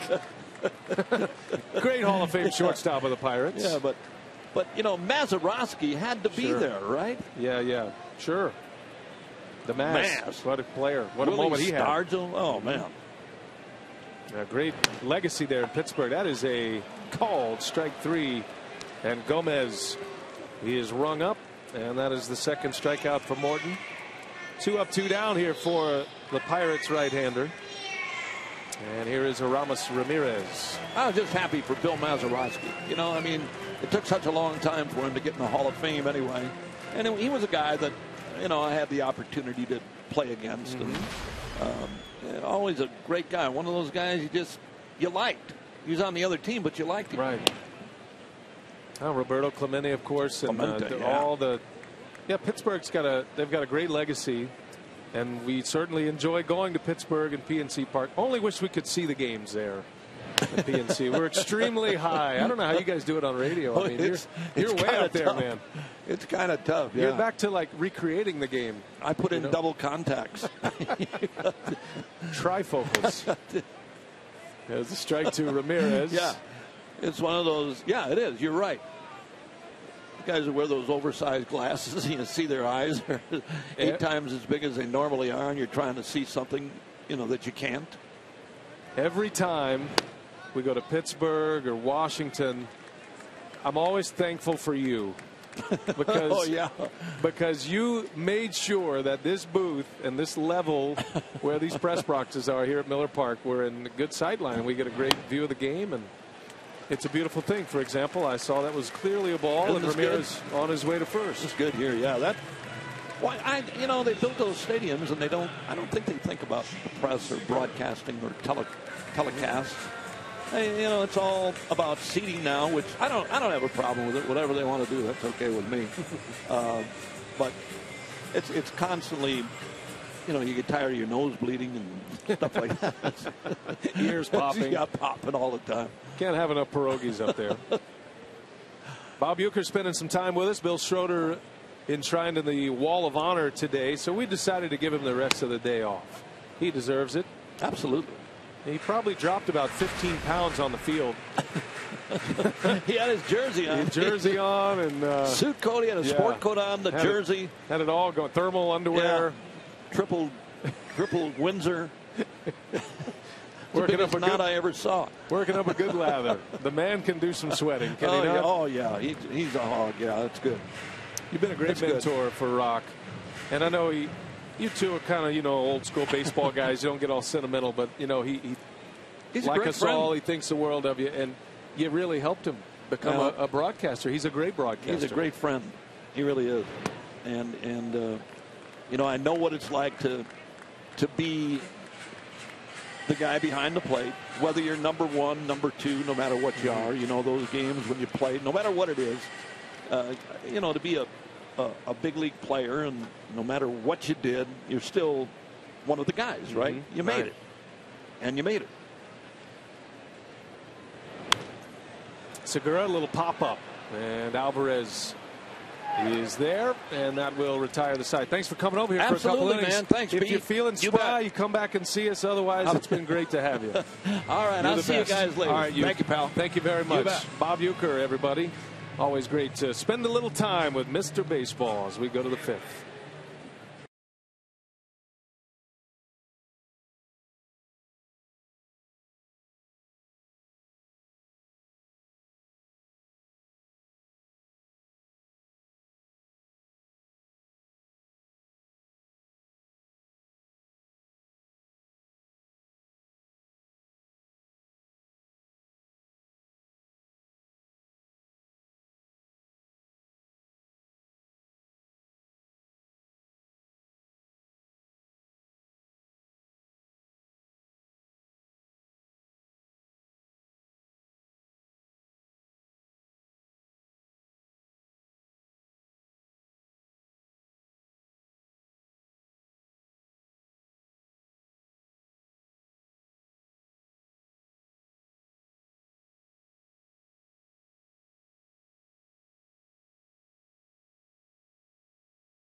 Nothing lead over the Pirates, but the party continues for our very own Bill Schroeder and Rock, joined by your adorable granddaughter Maddie, one of your favorite people here that you're celebrating with all night long. But an opportunity for you don't get to do too often. Watch the game as a fan. What's this like? Yeah, I've been to a million games. It seems like in that broadcast booth, and I guess I got to count this as a work day, because I was actually in there with BA for a couple of innings, but it's surrounded by my family and friends. I got one of my partners right behind here, Matt LePay, came in with his wife, and friends and family. My family came in from New Jersey, and Kate's from the Twin Cities, and it's been a great day. We were just talking, and you said, I'm enjoying this more than I thought I would. What does this day mean to you, and to be included in the Wall of Honor? Yeah, I spent my whole career, 20-some years, talking about other people, and then everybody's asking me to talk about myself. It gets a little bit, I'm uncomfortable with that. I've never really done that a whole lot. We joke around in the booth and kind of get on each other a little bit, but it's been very, very nice to be a part of this whole thing. The Wall of Honor started last year, being a part of a group of people that the Brewers have felt have made an impact on the game of baseball in Milwaukee, and being a part of the history of this game here. That's very important to me. It means a lot to me. Well, thank you to you for your 21 years with us on the broadcast and all of Brewers baseball. He is a Brewer through and through, and he is the best. We are fortunate to have him on our crew. So, BA, back over to you. Sophia, how many steps are you up to look eye to eye with Rock? Well, Rock, he's a pro. He's always looking out. So he told me, get up on the steps so that we're even. Very nice. Ground ball to second. It's bobbled by Jeanette, and still able to get the out. That should have been 2. After the hit batter, Gung reaches. He'll end up at second base, and a put out at first goes 4-3 as we roll on here. Bill Schroeder enshrined in the Brewers Wall of Honor, so we're giving him the night off, as Sophia said. We have a slew of celebrities here. We go from Bob Uecker to another future Hall of Famer. This is Bruce Fremming. Everybody knows Bruce, Wisconsin's own. How are you, sir? Terrific, Brian, and to come out of the bullpen and relieve Uecker is really something. I mean, I tell you, you got big shoes to fill, but you've done that before, and you've always held your own, so we're glad to have you. Good to see you. It's a pleasure to be with you. And what a great night for Bill. I was up there when up in his suite up there before the game, and deservingly so, a terrific honor for him tonight. And I saw Doug Melvin down there, and his family and everything. It's a big night for Schroeder, and I'm glad I could be here. Is it part of your MLB supervisor duties to go supervise what's going on in the suites and the various parties around? Because sometimes you disappear from the booth and the press box for a little while. We're always wondering about you, Bruce. Well, you know what? I got a lot of people here that I got to say hello to, and and they're not all up here. And this is, to come out here every night and work for MLB, and I worked for Bud for many years, and sure. And now we have a new commissioner. This is terrific, and I tell you this because you can pick Uecker's thoughts on this. Uecker and I go back to Orchard Field, and that's hard to believe. Wow. Yeah. He was a player, of course, and I was running errands for the Brewers as a AAA club, and I still remember a lot of the people that are there. One of the coaches at Country Day, Kenny Laird, and the groundskeeper Ed Kretlow, and all that. Wow. And what year? So what years are we talking here, Bruce? 51 and 52. Man. And when did you start umpiring? In 58. 58, and you retired in 07, I believe. Right. 1958 to 2007. Yeah. So 50 years, and then you ended up, how many in the big leagues? 37 in the big leagues. 37 years as a major league umpire. Just a tremendous career. Wisconsin's own Bruce Fremming. That was my first year in Milwaukee, and I remember the last game here, the last game of the season. You had the plate. Your wife was here. You had your family here. The last game I had third base. Saturday I worked the plate. Saturday game. That's right. And then Sunday I was at third base. And if you remember, in 07, I mean, they really created a problem for San Diego. I think they knocked them out of the playoffs. Sure. Oh yeah, absolutely. And yeah, they forced them into that one-game playoff with the Rockies, as a matter of fact. And correct, you were part of that crew. Yeah, I remember it well. So your first umpiring gig was where? What city and state? My professional umpiring game. Professional umpiring. I was optioned to the Midwest League in 1958. Somebody quit early, and the league I was supposed to go to did not start till June. So in April they called me up, and I started umpiring in the Midwest League, which had Waterloo and Dubuque and all that. They shattered bad, and Jeanette is back, makes the call for this one, second out of the 5th inning. So it's great that you can start your career in the Midwest. You finished it in the Midwest here in your hometown, and just catch everybody up on what you've been doing since 2007. We see you at the ballpark every day, but give us your job description and what you're looking for each and every night here. My job description is aside from a social supervisor. Joe Torre taught me that. I work with Joe, and I get a lot of directions from him and his and the people that work for him, and I work with the umpires, and in spring training I work with all the young umpires that are looking to get here, and my immediate boss in spring training, Rich Rieker, he's a supervisor. I'm on the east coast of Florida, and we got an umpire out here today. He was just a thought in spring training, Hamari, and he did such a terrific job that he's now on the staff as a call-up umpire for vacation and sick umpires. So that's got to be like for a minor league manager or coach, when you get a chance to promote a player to the big leagues, that they always say it's one of the most rewarding things. There's Adam Hamari, and it's got to feel great for you to be able to promote a guy and help bring a guy and shape his umpiring game where he's major league ready. I saw him 3 or 4 games, and I called Rieker, and I said, the guy's a keeper, and he's one of our many that are up now, and he's done a terrific job. Visiting with Bruce Fremming, legendary Major League Baseball umpire, and he's helping us out through this 5th inning. Fires with 2 outs, 2 on now, after the intentional walk, facing his mound opponent, Charlie Morton. 1-0 Brewers. Fires has given up just 1 hit, which was a single by Neil Walker in the 4th inning. Walker was then doubled off on a soft line drive to end that 4th inning. Fires has hit 2 batters. He's given up the 1 hit and an intentional walk just a moment ago. No balls and a strike. And Morton, a swing and a miss, and it's 0-2. I'm looking forward to talking to you about some of the umpiring maneuvers, I really want to get your thoughts too about the replay center in Chelsea, New York. And a lot of folks may not know that there's a regular umpiring crew, 2 of them as a matter of fact. Two crews. 2 crews, so 8 umpires, and they all are assigned to the games that are going on here, and we'll do that next inning. Fires strikes out Morton, strands 2, working on a 1-hit shutout through 5 innings. More with Bruce Fremming after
Sports Wisconsin is brought to you by Miller Lite, the original light Pilsner. Cheers, it's Miller time.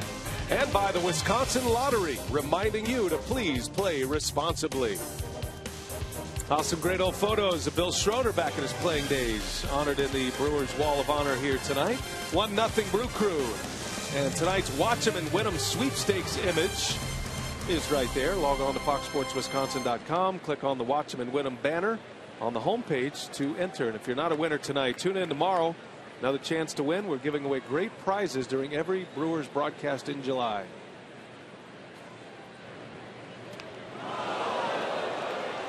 Ouch, right out of the gate. Scooter Gennett hit by a pitch. Got a warning in. Yeah, we're here with Bruce Fremming. This is a perfect time to bring in Bruce. So Mike Fiers has hit 2 batters. And Dale Scott, the crew chief, after Gennett is hit, comes out and issues a warning. Walk us through that. Well, what happened is last inning they threw one behind one of the players, and he took his base. So there's some feelings here from a previous series, and actually a heads up on the series itself. That's interesting, and you've talked to us about this before, that umpires, they're not just showing up calling the game. There's a lot of review going on with them, especially when they have home plate. They get graded on their performance that night, and then they're also checking on prior history and 2 teams that are in the same division. Where does that information come from? Is that provided by Major League Baseball, or are these guys on top of what's happened previously?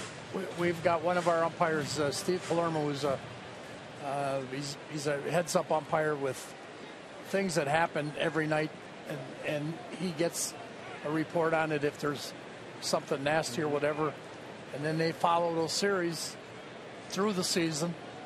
And so the Brewers are playing the Pirates. Nice bunt by Fiers to advance Gennett. Continue. So when they played early in the year and before this series, the umpires, both clubs, knew there was a heads up, okay. and so you got to act accordingly. Said, you've got 3, like you say. I think we've got 3 hit batters tonight. Scott stopped it with the last one, and he deemed it that it was, obviously he thought it was on purpose. So now the warning is into both teams, and if there's another one that he thinks is flagrant, the pitcher and the manager would be ejected. And that's a good point, as you see Parra's night at the plate presented by Wendy's. Just because a batter is hit from now on doesn't necessarily mean that the pitcher and the manager are going to be ejected. It's on the onus of the home plate umpire, right? To Absolutely. It's a judgment thing, whether you think it was flagrant or the guy threw inside and got him on the arm and you didn't think it was flagrant. It's your call as the plate umpire to determine what happened. So Scott's, he's on alert the rest of the game with this situation, and both teams know it. Crew chief Dale Scott calling the balls and strikes tonight. Parra's up there with a runner at second and a base hit. That's going to get down, and it is going to go to the wall, and in to score is Gennett. Gerardo Parra continues his outstanding season. It's an RBI double this time, his second double of the night, and the Brewers are up 2-0.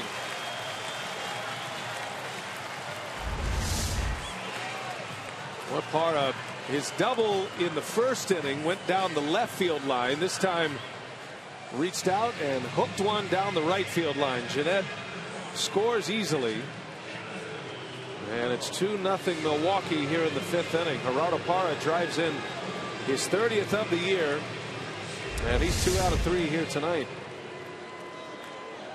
So not only do the players get scouting reports on the umpires, they know them, they talk about what might be their tendencies or might not be, but umpires are getting their scouting reports on the teams and the players, and everybody's scouted. Everybody's being watched, especially by the supervisor, Bruce Fremming. Well, we got we've got the replay thing in New York, and they're going to open another one up I believe in San Francisco. Oh, no kidding. And so there'll be 2 of them. And West Coast games be out of that operation. That's good. Yeah, because in the East Coast, with those West Coast games, you got guys there sometimes 2, 3, 3:30 in the morning. Sure. Yeah. I would imagine more for the technicians than the umpires themselves. Umpires are used to keeping late hours, but I was amazed how many technicians are involved. Because as you mentioned, we talked about, there are 2 4-man umpiring crews at the replay center, and then you have all of these technicians who know how to operate the mechanics of it, the communication between the ballparks. It's a fascinating operation in there. What's it like for an umpire to go in there, however? But you've got everything in front of you. There's a TV for every game that's being played tonight, and they alert you. Number 5, we've got a possible replay here, and then the umpires or the umpire that's on that game will review with the replay what they see, and the final decision comes from New York.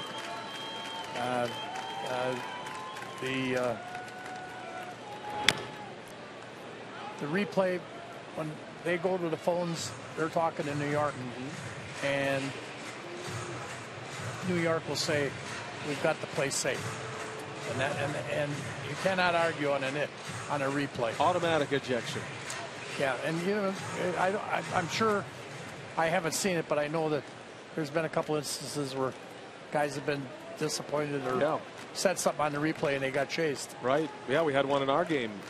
A player in Cincinnati, Brian Pena, argued about a replay that didn't go the Reds' way, and he was automatically ejected in that game. 2-2 pitch to Lucroy right off the end of the bat, foul. So the question is, I look at you and your career, and you're, I would say, among all officials of all sports, you're in the top 5 most colorful, charismatic officials.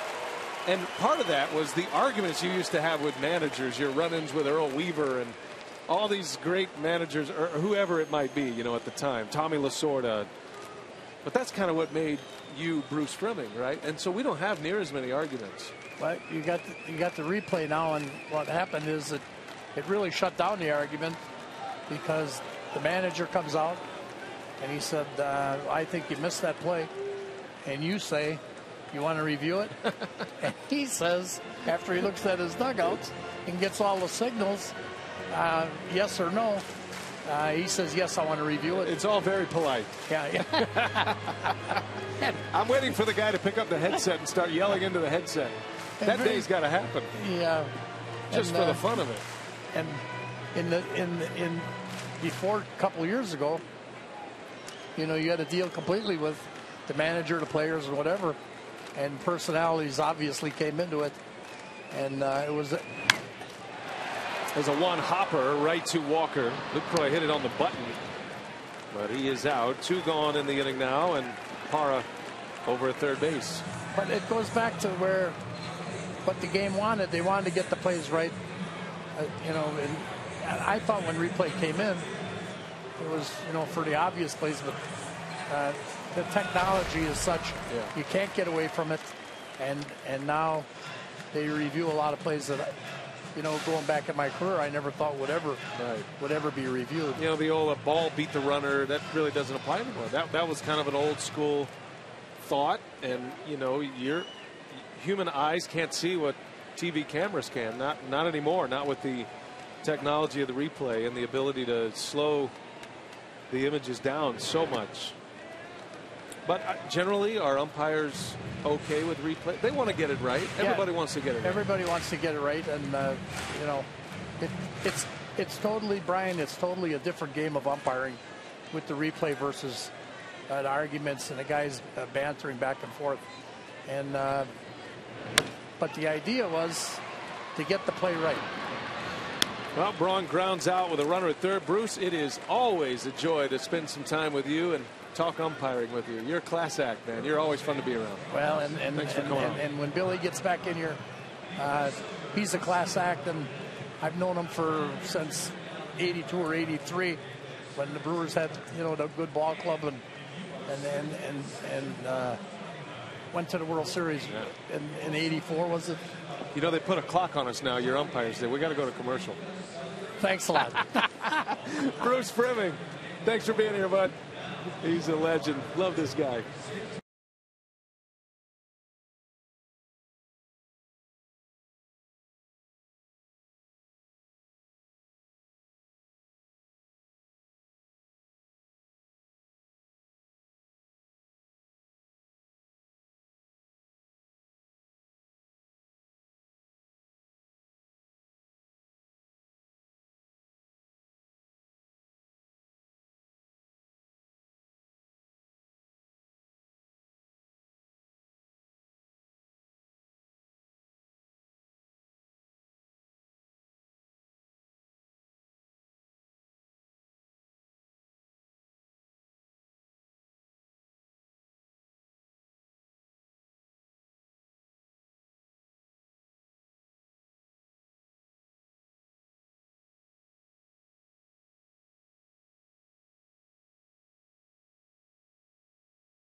Two to nothing Brew Crew as we head to the 6th inning now. Mike Fiers is dealing tonight. So far, 1-hit shutout through the first 5 innings on our Bill Schroeder-less broadcast. Having lots of fun here tonight. Gregory Polanco leads off for the Pirates. And look who's next. We've had Bob Uecker, we've had Bruce Fleming, and now Davey Nelson. You're an All-Pro. And making his Brewers TV debut, Jeff Levering. Hey, guys. Wow. This is really exciting. This is big. Where's your green Fox Sports Wisconsin shirt? Thanks for the memo, B.A. Appreciate it. We go on the All-Star break and nobody tells me anything. Leave it to a radio guy to get dressed up, Davey. Yeah, I know. Well, you know, Jeff being out there in Pawtucket, you know. Yeah. And he can do those things out there because I played in Pawtucket. Yeah. Way in 1966. Wow. Pawtucket Indians. All right. You played for Pawtucket. Yeah. Not just in Pawtucket. Played for Pawtucket. You were on the home team. Yeah. Yeah. Now it's a Red Sox organization, but it was Cleveland Indians back then. That's where we got Jeff, and I'm sure you've heard him on the radio. Fills in for Uecker when Uecker doesn't travel to the various road games. So your first year in the big leagues, Jeff. Yeah. How's it going, buddy? It's good. Can't complain one bit. This is nice. Welcome over to TV land. I know it's frowned upon to have radio guys join us on TV country, but we figured since you came, you'd be a perfect fit. You guys are going to stay with us. Listen here, you got a post-game show to do eventually, so we understand when you have to leave. How about you stay on with us the rest of the game? Sure, sounds good to me. Unless somebody better comes along, which that would be hard to believe. You've got quite the cavalcade of stars that have been coming through here. So, meanwhile, Rock is up there in his suite, just knocking back a few Miller beers and having a laugh at all of us as we scramble to get through the broadcast tonight. But good to have Davey. Davey and I, we've done many a game before, and we'll do it. Remember Wrigley Field last year? Yeah, that's right. When Rock, God bless him, got a sore finger and infected, and asked me to fill in, and it was always a pleasure doing it with you, B.A. Yeah, it's always great to have you, Davey. And Davey will be with Craig on the Brewers Live postgame show as well. So let's get into it a little bit. 2-2 the count on Gregory Polanco, who is 0 for 2 tonight. What have you seen out of Fiers tonight, Davey? Boy, great command right now. He's got thrown some nice changeups, and his off-speed pitches his curveball's been very good. And a shot off the glove of Ramirez and into left field. That was hit like a bullet by Polanco, and it's just the second hit of the night against Mike Fiers.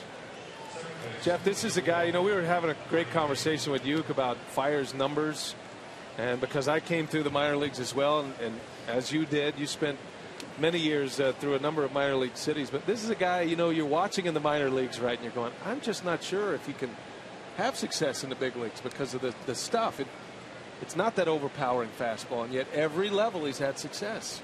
It's just the fact that he keeps hitters off balance. He does such a good job of mixing and matching, the big curveball, the fastball, mixing in the changeup and the slider every now and again. It's just not comfortable when you step in that batter's box. And if you're a hitter, you want to feel comfortable. You want to feel like you can dig into that batter's box. And when Fiers is out there, he just can't do that. Well, I tell you what my secret is, I think, on Mike Fiers is that, what you were saying, B.A., that he, you just look at him and say, no, I don't know if he can pitch in the big leagues. And not only does he pitch, he excels, right? Well, that's right. And my thing is, I think he pitches came up pitching with a chip on his shoulder to show everybody, hey, I can pitch in the big leagues. You're right. You're right. There's another guy going into the Hall of Fame that shortly that had a little bit of the same parameters put on him, maybe. I mean, he threw hard, but he was a little guy. And Pedro Martinez is now a Hall of Famer. And everybody told him he's too small. He won't last through a major league season, much less a long major league career. And he's going into the Hall of Fame, and he champions the underdogs everywhere. I definitely put Fiers in that category. I don't know if Fiers has that kind of changeup, but no. Man, absolutely. Just the fact that he goes out there with that chip on his shoulder every single day. And now that he doesn't have a beard, we can actually see what he's doing. Well, he can grow one quickly, so he might have one by the end of his outing here today. 1 ball, 2 strikes on Neil Walker. Got a runner at first to start the inning. And a swing and a miss. It's another strikeout for Fiers. Give him 7 now. So Mike Fiers goes with a high fastball. And when it's paired with that big curveball, Davey, that's the combo that can be dangerous. Well, that's what's so good about Mike when he has great command of his curveball. That 92-mile-an-hour fastball upstairs looked like it's about 95 or 96. 1 away for Andrew McCutchen now with the speedy Polanco at first base. McCutchen is 0 for 2. Fiers struck him out his last time up. 2-0 Brew Crew. Got a run in the first and another one in the 5th. And a shot. Got a chance to turn it if you hurry. Segura to Jeanette in time. Double play. Fiers gives up a leadoff single. Makes it a 3-batter inning with the double play, however.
The community tonight, the Brewers RBI will be hosting the 2015 RBI Central Regional Tournament, as 7 leagues will be competing in the junior, senior, baseball, and softball divisions, which begin today and go through Sunday, July 19th. RBI teams are represented by the host Milwaukee Brewers and Brewers RBI, the Cubs RBI, White Sox, Minnesota, St. Louis, Kansas City RBI programs. The championship game of this division will be played at Miller Park on Monday, July 20th. RBI stands for Reviving Baseball in Inner Cities. It's in its 27th year of operation, beginning in Los Angeles and designed to give young people from underserved and diverse communities the opportunity to play baseball and softball, encouraging both academic achievement and success. EA? All right, Sophia, thanks. Great program. We're certainly standing behind that. As Lind sends one foul. Adam Lind on his birthday here tonight. He is second on the Powerball home run leaderboard, has 15 this year. Ryan Braun fronts that list, had a home run in Los Angeles, opposite field homer to give him his 16th of the year. That was just moments after Braun was told he had been selected, a replacement selection for the All-Star team. And Braun had a triple in his lone at bat in the All-Star game, won by the American League once again. Joined by Davey Nelson and Jeff Levering of Brewers Radio. If you're just picking us up and wondering what in the world's going on here tonight, Bill Schroeder was enshrined in the Brewers Wall of Honor, and he threw out the first pitch. He was involved in a ceremony on the field. He did the first couple of innings with us, and we decided to.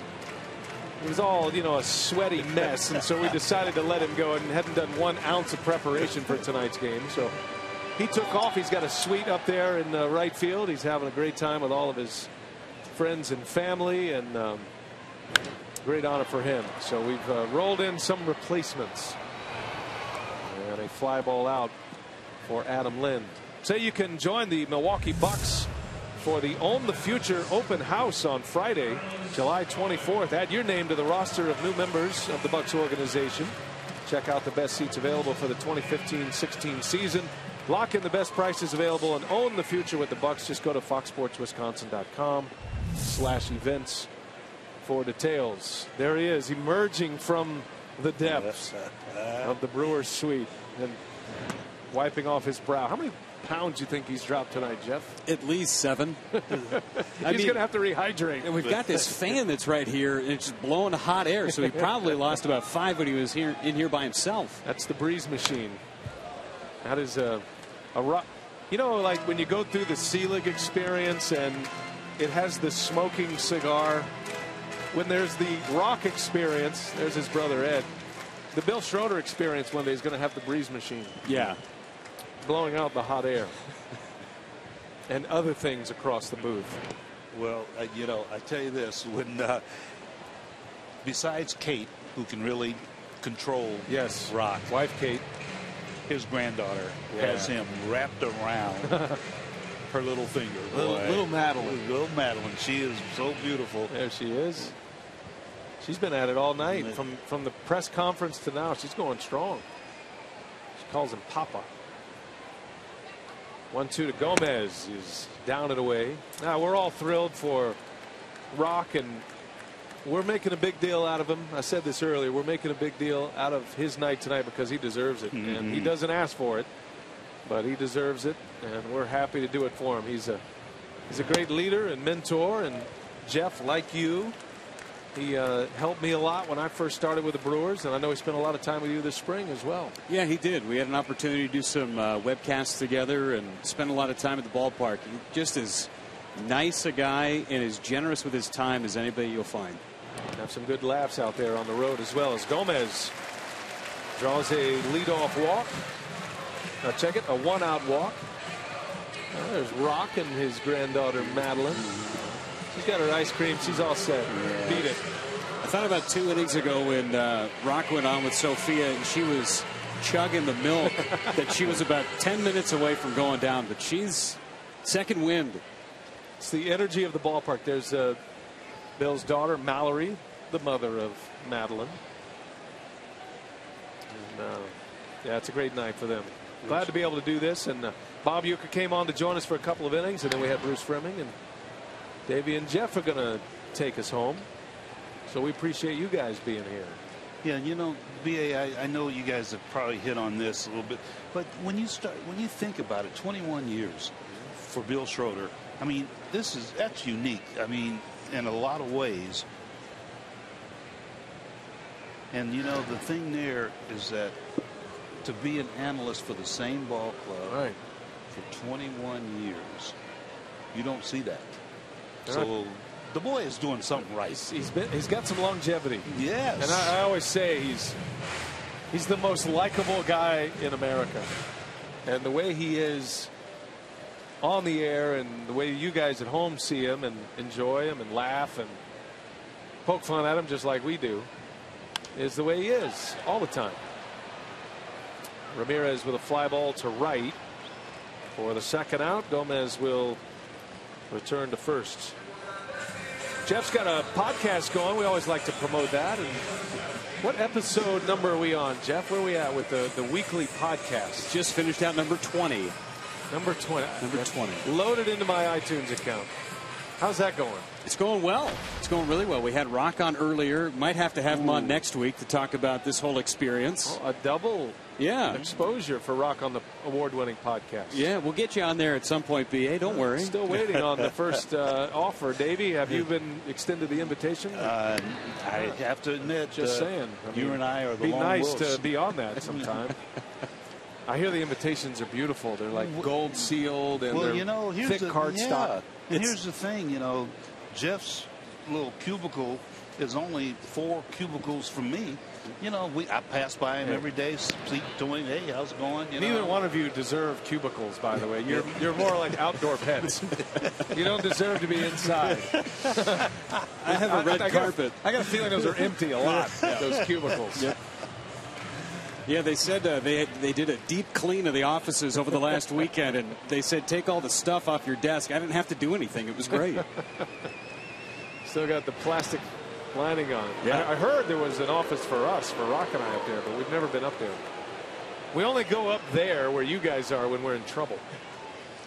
Guys, the podcast invitations, it's like winning an Academy Award for Best Picture, just so you know. So when it happens, you'll know. Or the Willy Wonka golden ticket. Exactly. Well, we're waiting for it. But we're not going to hold our breath. Ground ball to short to end the inning. 6 in the books. Pitching duel tonight. Mike Fiers has the better of Charlie Morton.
Nothing Brewers, and the weekend showdown between the Brewers and the Pirates continues tomorrow at 6 p.m. with the annual Negro Leagues tribute game at Miller Park. Then on Sunday afternoon, the Brewers will wrap up the series with Chris Davis Bobblehead Day. Great seats are still available at brewers.com/tickets. Wow. A professional promo reader. Jeff Levering is the voice you're hearing. I wonder if Rock heard that. Well, he's going to have to step up his game now. I'm telling you. That was outstanding. Well done, Jeff. Thank you. Here we go to the 7th inning from Miller Park. 2-0. Mike Fiers is pitching a dandy. He's working on a 2-hit shutout at this point. 2 singles, Neil Walker and Gregory Polanco. Interesting that both of those hits were wiped out with double plays. Starling Marte able to check his swing. 7th inning. Brewers got a run in the first on a ground out by Ryan Braun. And then an RBI double off the bat of Gerardo Parra in the 5th inning. His 2nd double of the night. A swing and a miss. It's been a lot of fun here tonight in the booth, and our great guest on the air, Joe Prunty, is also here with us from the Milwaukee Bucks, assistant coach. And the great Bob Lang spending a little time with us as well.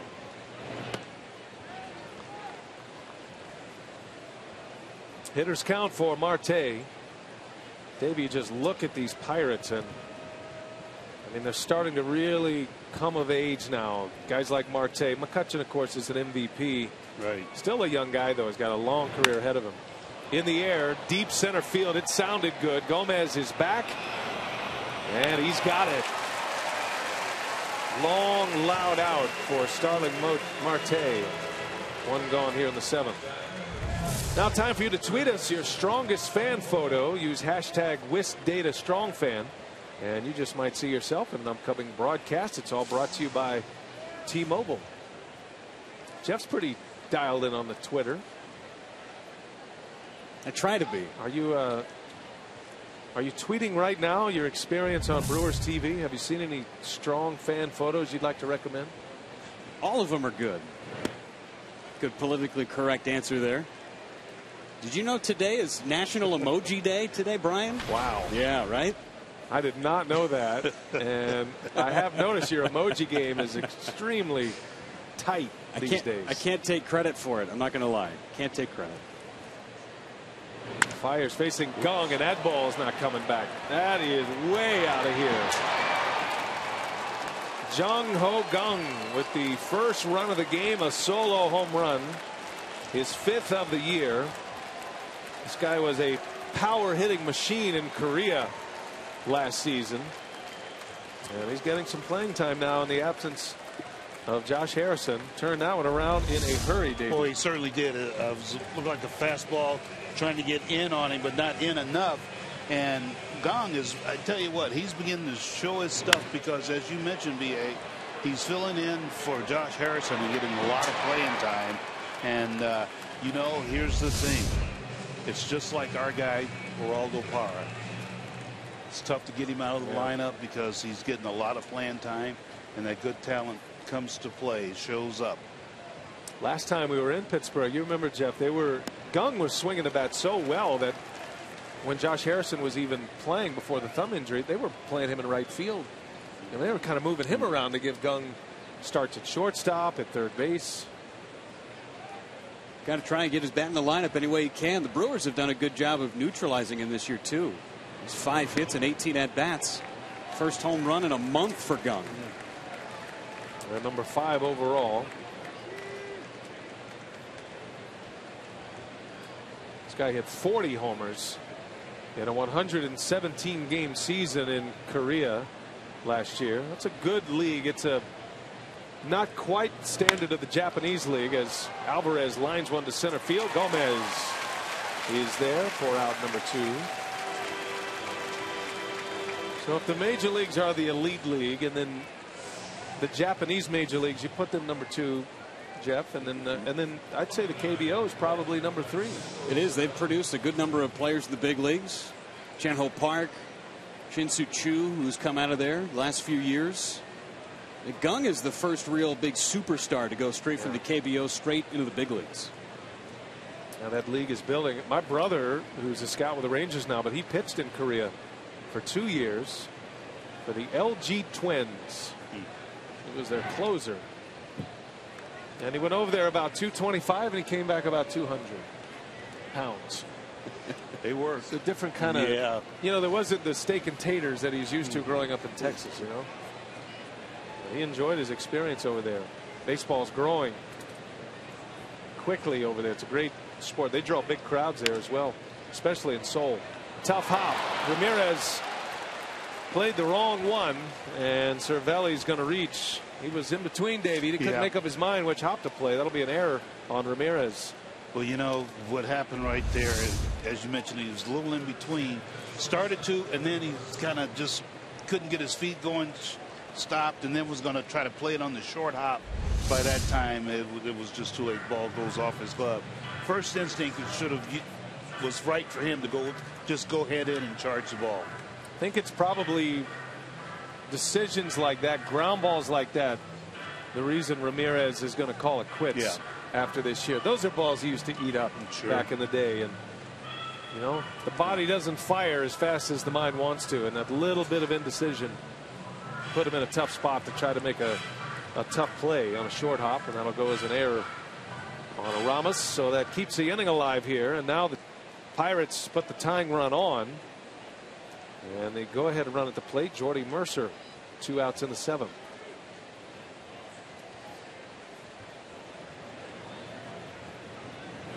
Started with a fastball, got it by him, and a pop up out to Braun. So it cost him only 1 pitch. Home run by Gunn makes it a 2-1 Milwaukee lead. Stretch time in Milwaukee.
Brewers, bottom of the 7th inning.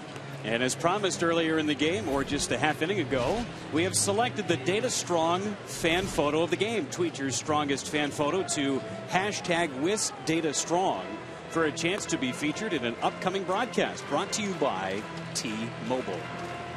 Strong promo read there, partner. Good job. I'm really enjoying this. Up there with Bob Uecker in the one of 2 statues for Bob Uecker. Maybe Rock will have a second plaque out there somewhere. I don't know.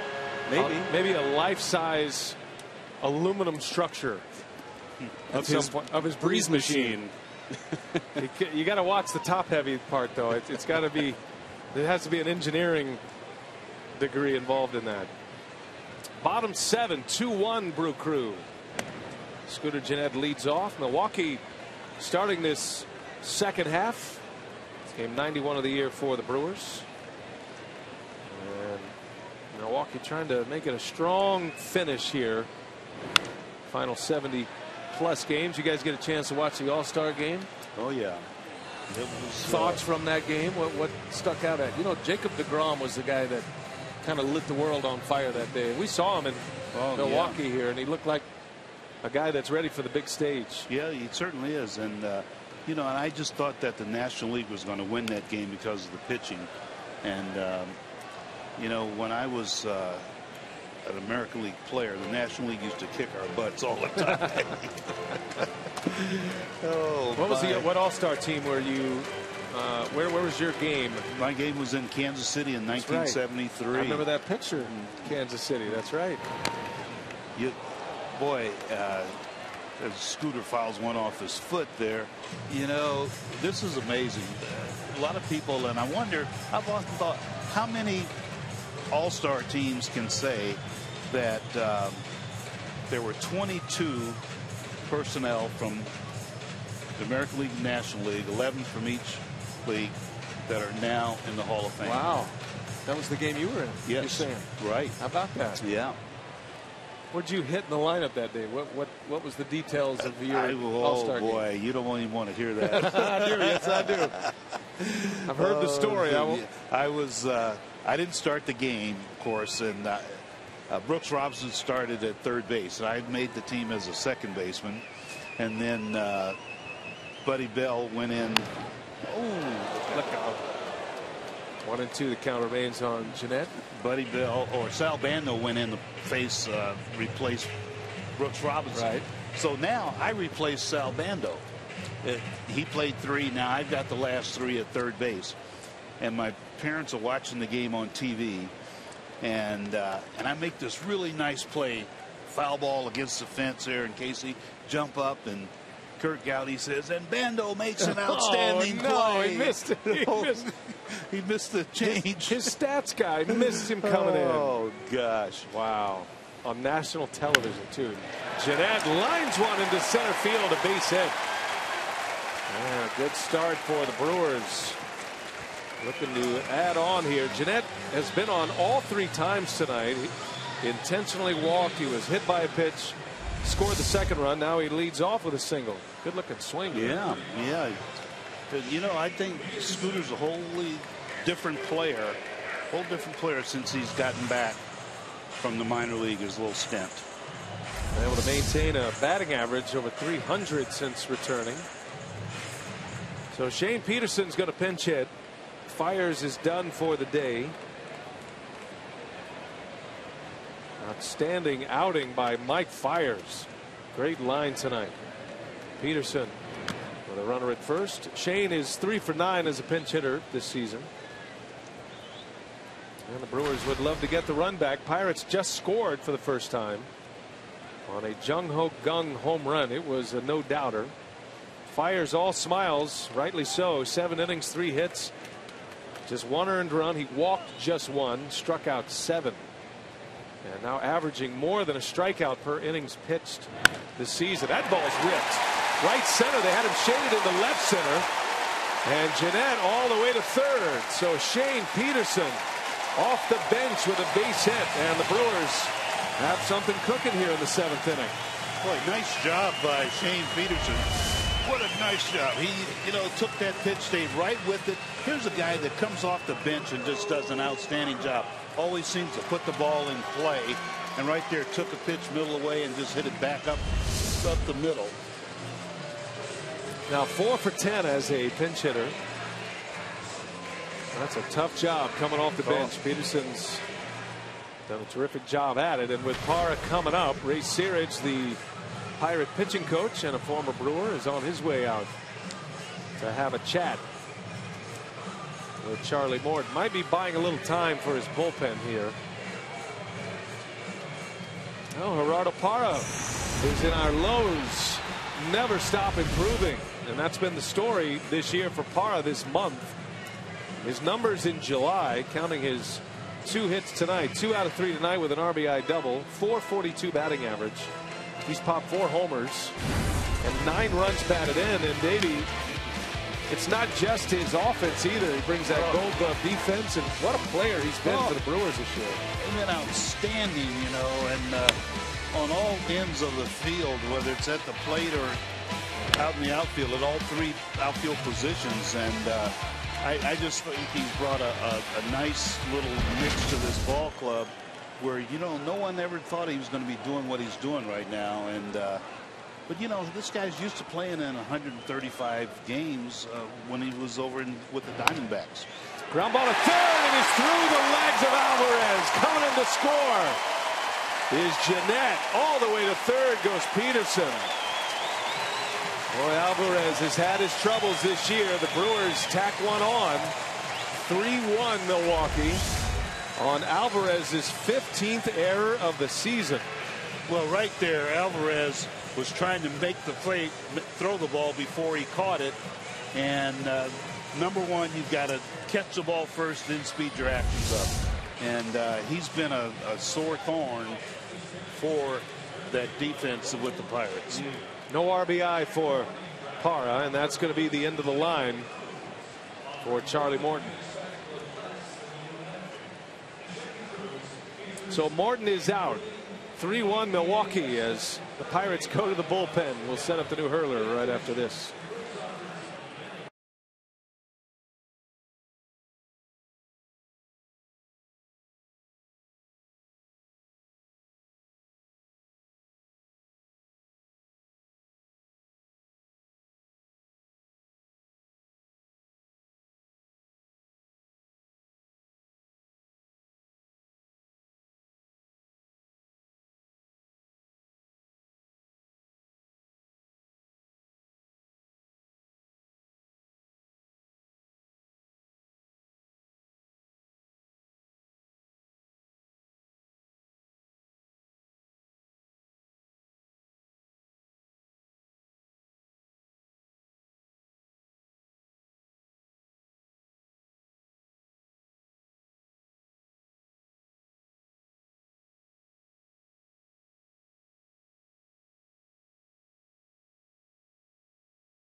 Costly error by the first baseman Pedro Alvarez.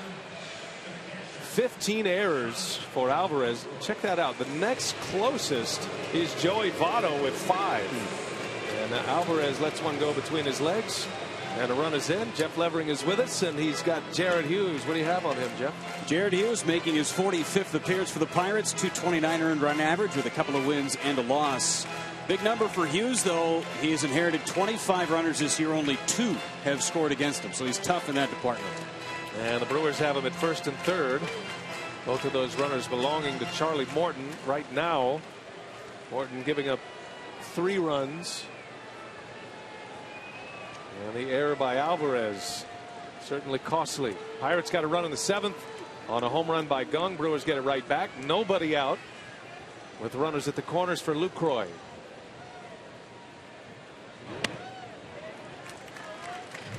This Pirates bullpen is excellent. Strength of their team. Closer is Melanson, and when you can stay away from their winning side of their bullpen, and Hughes can be a part of that. He certainly has the talent to emerge as a late inning reliever, and has been at times for Clint Hurdle. Their pitching has been terrific this year. Lucroy on the ground. That's into the belly of Mercer, and he starts a double play. 6-4-3. Took that one right in the gut, and he's doubled over near the bag. A run does score to make it 4-1, and Mercer's hurt. Boy, that was a ball that was hit right on the button, and it took that a little hop right up on that grass and skidded on the grass and hopped up and got him right in the midsection there. It's like probably felt like a boxer just hit you right there in the gut and took the wind out of you. Yeah, that's exactly right. What happened? He's trying to catch his breath. Athletic trainer is out, and well, he hung in there. He starts a key double play. The Brewers do get a run. No RBI for Lucroy. Just giving Mercer a minute here to catch his breath. And if you've ever had the wind knocked out of you, that can be a desperate feeling. Caught him right under the ribs. You ever take one of the ribs as an infielder, Davey? Yes, I have.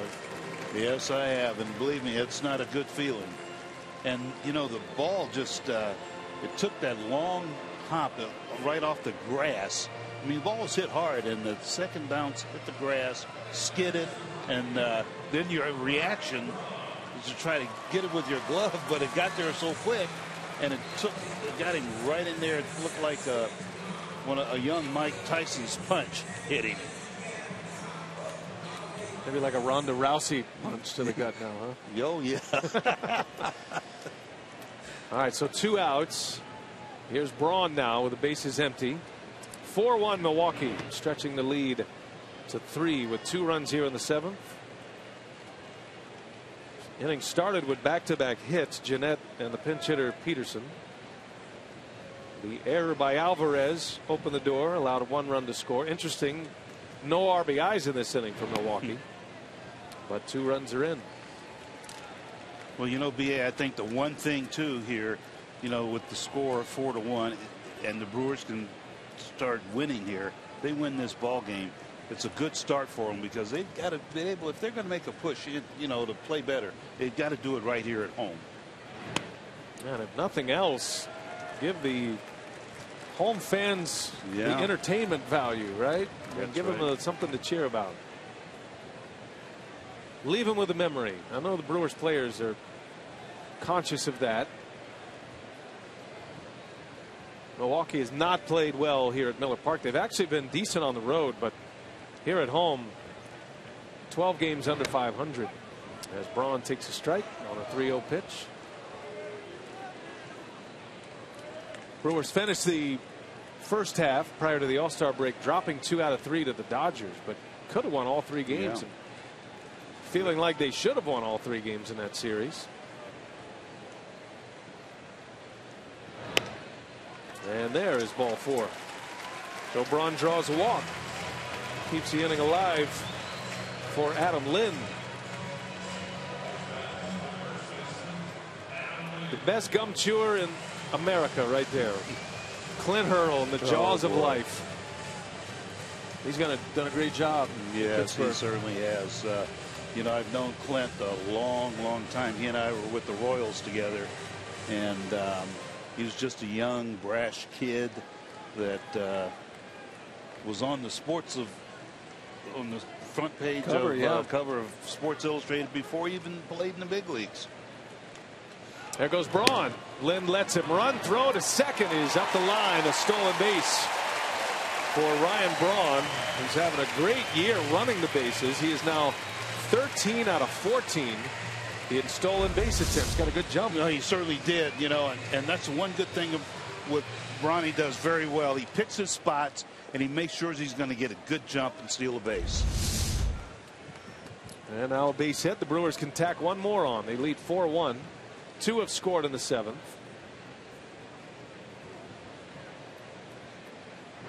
Way inside. That hit him hard. And remember, Dale Scott issued warnings earlier, but it is his discretion whether he feels the pitch was on purpose or not. Obviously, he doesn't think it was a pitch on purpose, and no ejections here. So Lind is drilled. See where it got him. It looked like a slider. It was. Yeah. It was a slider. Just held on to it too long and wanted to get it down and in on Adam Lind, and just held on it too long and then got him right on the leg. So good discretion there by Dale Scott, noticing that was a breaking ball. And here is Carlos Gomez now. 2 on with 2 out. Jared Hughes has come on. He got a double play ball out of Lucroy. Walk Braun, stolen base, now a hit batter, and the Brewers a chance to add to it. Nice pickup by Cervelli. And a 94-mile-an-hour fastball in the dirt.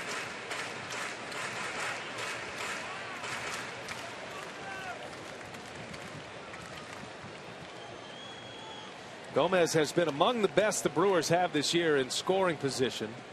He's hitting .381 with runners in scoring position. He made up his mind that time and waves and misses at a breaking ball. I think that was the same pitch that hit Lind. Yeah. Same spot. You think Carlos was geared up for a fastball? That was a green light, I'm pretty sure.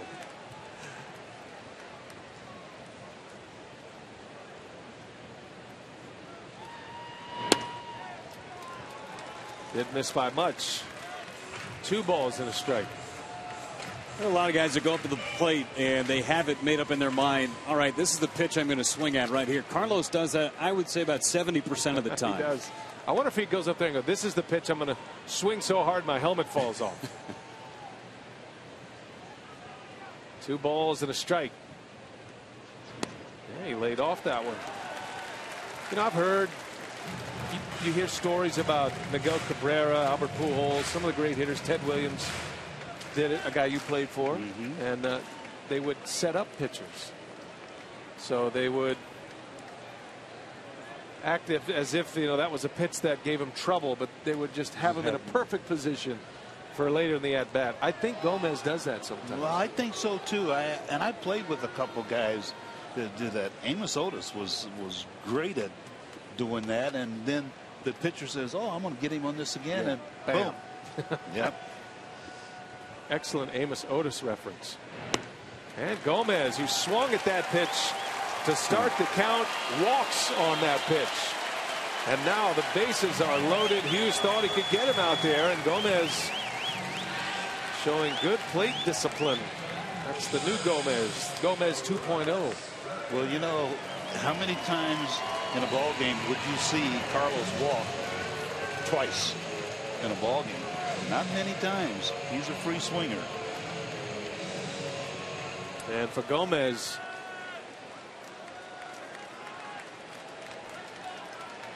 just his 14th walk of the season. Braun, Lind, and Carlos on the bags. Bases loaded for Ramos Ramirez. The Brewers trying to bust this one open here tonight. And a down and out sinker. He cannot get that comeback sinker on the strike zone, and that's his pitch. And when it's not being effective like that, you end up bringing it back on the plate, and then that's when he gets hurt. Ramirez has thrived in his career with bases loaded. 10 grand slams. It's 4 out of 6 this season. And that one's on the ground. Shift was on. And that will retire the side. Davey Nelson is out of the hot seat. Thanks for spending some time with us. It was my pleasure. Thank you. Davey's on his way to join Craig for Brewers Live. Jeff Levering is next, as is Will Smith.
Now lead 4-1 as we head to the top of the 8th, and time for our AT&T U-verse rewind. Braun got it started with a ground out and an RBI in the first inning. That was after Parra had doubled, and then Parra again with a double. His second hit of the night, that came in the 5th inning to drive in a run, and then Parra again. This time it was an error on Pedro Alvarez. The 3rd run scored, Jeanette, and then Luke Croy on a double play ball, allowing Peterson to score. Peterson had come on with a pinch hit single. And that sets us up for the 8th with Will Smith on the mound. Jeff Levering's going to join us the rest of the way from Brewers Radio. And what do you have on Will Smith, partner? Will Smith making his 43rd appearance of the year. That leads the club 4-1 with a 1.87 earned run average. 44 strikeouts in 33 2/3 innings, and opponents hitting just .202 against the southpaw. Your voice is like velvet, Jeff. You know what? Why don't you call play-by-play here? Finish this up here. See what I can do for you. But if you blow the lead, I'm coming back in. That's a deal. That's a deal. Will Smith's been pretty good at holding those leads. A little bit of a blip on the radar out in Los Angeles, giving up his first home run of the season to Adrian Gonzalez on Sunday. Sean Rodriguez pinch hits, and he fouls the first one back to the screen. Rodriguez hitting in the pitcher's spot, hitting .220 in 75 games, 3 homers and 6 runs batted in. Originally an Angel, then a Tampa Bay Ray, and now a Pittsburgh Pirate. Ultimate utility guy, Sean Rodriguez. Good slider for strike 2. Rodriguez been around a long time. Dad a coach, the minor leagues. Cardinals or Angels? I'm trying to remember. Angels. I have a vision of red. Angels. Yes. Longtime manager of the Cedar Rapids Cardinals. Nice. Big slider by Will Smith gets his first strikeout. And make sure to check out the Brew Crew and the Zoo ticket package. You get a Brewers ticket, a ticket to the Milwaukee County Zoo, and a special Brew Crew and the Zoo water bottle. All for just $20. For details, visit brewers.com/zoo. I am thoroughly enjoying your play-by-play and your promo reading tonight. I thought you were supposed to do the reads when I did play-by-play. Like a giant gorilla's off my back right now. Beautiful. I'll read the promos from here on out. How about that? That's fine. That's the deal. Although you did a great job, Adam. Thank you. I've had a lot of hard work at those promos. Sponsors are signing up for multi-year deals after your read. I like it. Here's Polanco. Takes down and in. Polanco 1 for 3, singled in the 6th. The key is keeping this guy off the base. A lot of opponents here in the month of July have been unable to do that. One of the highest on base percentages this month in the big leagues. Polanco takes outside. And for Polanco, just the tool belt that he has is very impressive. I was watching him in batting practice today. You know, he's a tall guy and he creates such force with that bat. Man, he really can hit the ball with force, and from a tall guy it just looks different. Like when Dave Winfield was playing, you know, and he just hit the ball with such force and arc. And Polanco's like that. I mean, I think they feel like he's going to hit 20-25 home runs a year. He's only hit 3 this year. He hasn't really developed into that power, but the Pirates feel like he could and feel like he will. Fly ball into the infield. There is Segura calling for it. 2 gone for Smith. Well, if you missed tonight's free shirt Friday, don't worry. There's another one coming up in 2 weeks from tonight when the Brewers take on the Chicago Cubs. All fans at Miller Park will receive a free Brewers t-shirt courtesy of Experience Fitness. Reserve your spot today at brewers.com/tickets. That's the shirt. It's a good one. Clinic from Brian Anderson. Normally, that's not my gig right there. That's normally, you know, Rock does the promos on the Brewer side. I felt a little bit like a fish out of water. It's okay. You're so easy to adapt, though. That's the key. We should remind fans that Bill Schroeder is not on the air tonight. It is his night, enshrined into the Wall of Honor, and we decided to give Bill the rest of the night off. He threw out the first pitch, great ceremony before the game. He spiked the first pitch into the ground, and we figured he was exhausted. It's a hot night, so we sent him up there to the suite where all of his friends and family have joined. Jeff and I being excluded from that list, so we're here doing the game, and Jeff kind enough to provide a little play-by-play for us. But Jeff, what a night for Bill Schroeder. This was a lot of fun here tonight at Miller Park, our Marshfield Clinic shining moment. Doug Melvin giving him the replica of the enshrinement trophy that he got, the plaque that's out in the left field wall. Ed Cedar doing a nice job of presenting the short hop from Rock. Nice frame. 1-2, cut on and missed. A clean 3-up, 3-down inning from Will Smith. Couple of strikeouts for the new setup man.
beautiful Miller Park on a Friday night. Miller Lite, what's on tap? Tomorrow we're back on the air at 5:30. And it'll be a terrific pitching matchup. Francisco Liriano, he's been great this year for the Pirates. Never mind that win-loss record. He's one of the toughest left-handers in the game. Jimmy Nelson on the mound for the Brew Crew. Tomorrow, 5:30 airtime, game 2 of this series. Arquidimis Caminero is on the mound for the Pirates. We're headed to the bottom of the 8th and a 4-1 Brewer lead. And here's Jeff Levering. All right, thanks, B.A. I'm just going to call him Caminero because that first name's intimidating. Archimedes. It's an awesome first name. That's the first time I've ever seen that name. I've seen that Archimedes. This is the first I've heard it as Archimedes. All right. Guy throws gas. I guess so. 99 out of the chute. Welcome to the ball game. Segura 0 for 3. Grounded out, popped out, reached on a fielder's choice. He's been one of the hotter hitters here in the month of July, coming in with an average of 425, and he lines a base hit back up the middle. Hit it right back where it came from, 99, and a big smile on Gene's face because of it. Well, the Brewers, without the benefit of a home run here tonight, with 4 runs on the board, but on the Powerball home run leaderboard, 84 team home runs for Milwaukee. And compare that to the Pirates, 67 home runs for Pittsburgh. They've had a down year with the long ball. The Brewers chugging along, slightly less than a home run per game. This is game number 91. And the Powerball home run leaderboard. Scooter Gennett's got 4 of those Powerball home runs this year. Been on base all night long. 1 for 1. He's been hit by a pitch and intentionally walked. Guys like this, Caminero coming in, they're fun to watch. Just because you can't really fathom facing 99, 100 miles an hour. For us, maybe catching 99, 100 miles, and that's straight bruise on the palm. It's got a little sling to it as well. It's not a straight over the top, straight, hard fastball. It's got as much movement as a 99, 100 mile an hour fastball can have. He can bring it if he can harness it and add one more quality change of pace pitch. Look out. Now you're looking at a closer. Pirates already have a really good closer, Mark Melanson. Leads the big leagues in saves, but he doesn't have this type of velocity. Segura thought about it, started and stopped. Brewers just trying to add a couple of more. Francisco Rodriguez starting to play catch in their bullpen. But if the Brewers score a run here in the bottom of the 8th, probably won't see K-Rod. Pitched a couple of days in the All-Star game, and if it's not a save situation, they don't use him very much. Another check on Segura.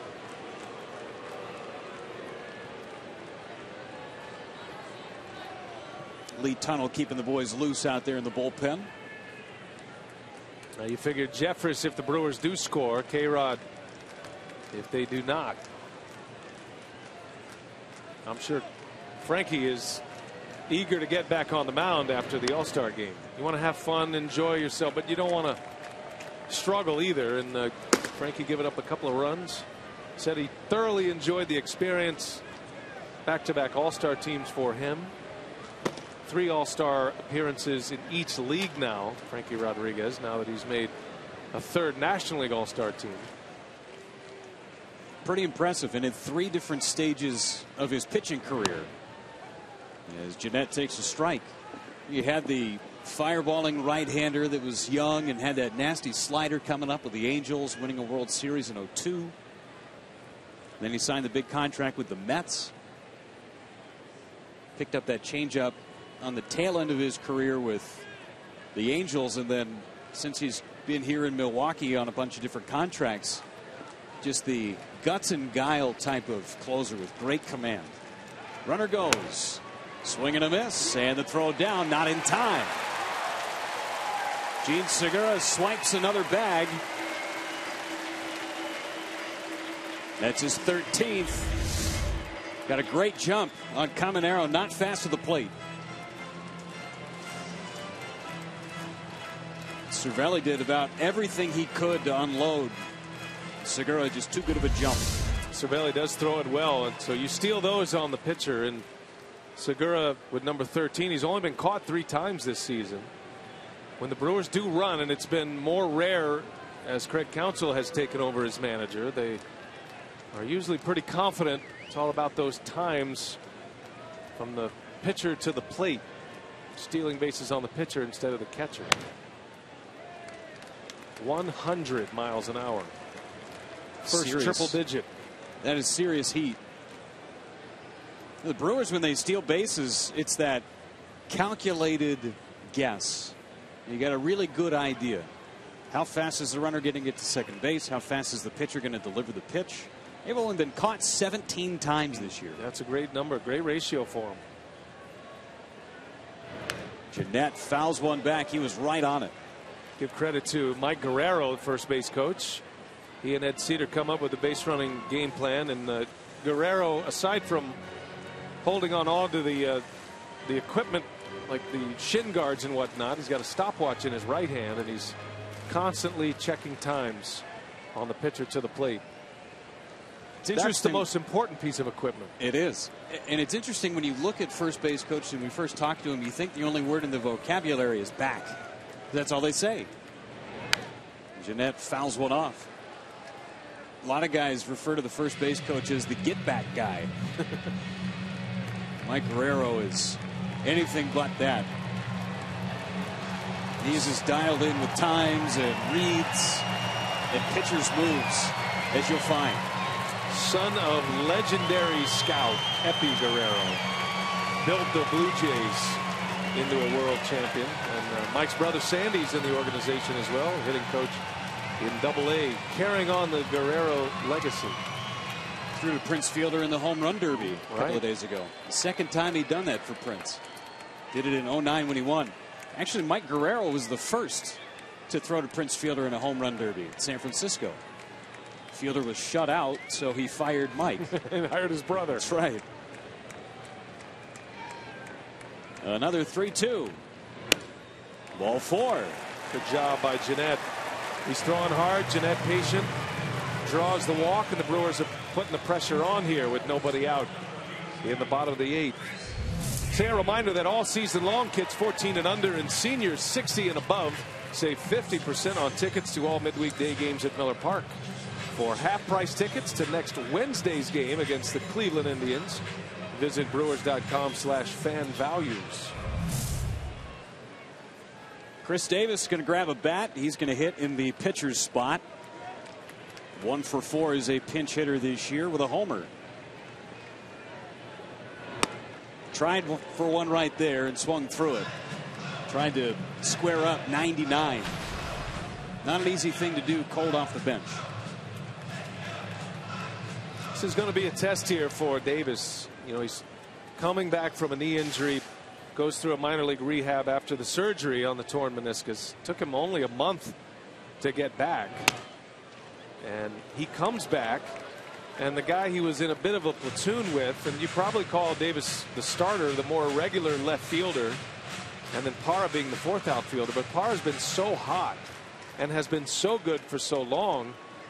Now Davis is in that 4th outfield spot, and that's just going to be the way it goes as long as Parra keeps hitting. He's got 2 more hits tonight. Davis with a drive to right. Near the line is Polanco. And he runs out of room. 100 again from Caminero. Davis. Haven't seen anything off speed yet. Just fastballs thus far. Kid's fired up. He's got his Bill Schroeder jersey on Bill Schroeder night. Perfect night for him to come to the ballpark. How did he know? Yeah. That kid is loving life. He is in heaven here at Miller Park. Baseball's back. Second half is here. It's Schroeder night. Couldn't be happier. 1-2 pitch. 99 upstairs. Davis hit leadoff for the first time in his career the last day of the first half in Los Angeles. Went 0 for 4 in that game at Dodger Stadium. And it was interesting talking with Craig Counsell before the ball game. Said it's almost like having Ricky Weeks. Same type of player.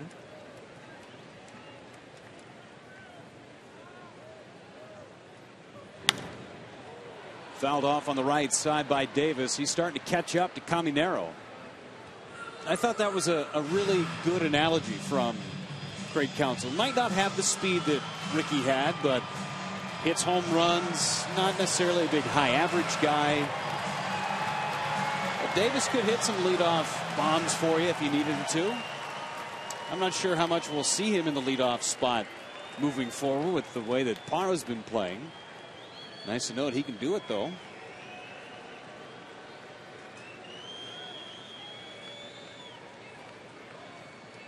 Another 2-2. Davis on that 99-mile-an-hour heater. Got to imagine Caminero is going to throw something off speed at some point. 16 pitches in, and he's yet to throw a wrinkle. Now 10 strikes, 6 balls, and nothing slower than 98.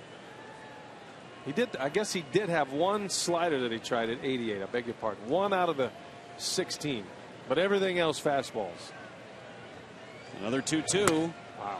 Cut on and miss. That was at 99. That is just hair coming through there with some sink on it. Not that it has time to sink, but look at the spin on this baseball, just boring in on Davis. And that's a strikeout with 2 men on. Davis pinch hitting is retired. It's the kind of fastball that kills bats. It makes a lot of firewood in a hurry. Now, one thing about Davis leading off, Craig Counsell has said many times he does not necessarily believe in lineup structure, meaning if a guy is supposed to hit lead off or supposed to be a cleanup hitter, he wants to try to get away from that as best he can with the personnel that he has. And in this case, with Parra playing so well, and he fits the mold very well as a leadoff hitter. He's an aggressive guy, doesn't walk much, but he's swinging the bat well. He gives you a little power threat. Now you just slide Davis into the leadoff spot, and then nobody else in the lineup has to change, especially that top group. You know, the guys that are playing every day, you want to kind of keep them in position. So that was a good try with Davis in that leadoff spot the other day, and I'm sure Counsell will try that again. Wave and a miss by Parra. Another good night for Gerardo. A couple of doubles, run batted in. I know Craig Counsell doesn't like talking about an MVP of the first half and who played the best, but think about where the Brewers would be without Gerardo Parra and what he has done defensively, offensively, in the clubhouse. Swing and a miss at 98 upstairs, and Parra turned away by Caminero. Back-to-back strikeouts, and now it's Lucroy. You know, when you're 14 games under, it's awkward to talk about team MVPs. Counsell acknowledges that, but raves about Parra. You know, there's some guys on this team that are going to be sought after a great deal.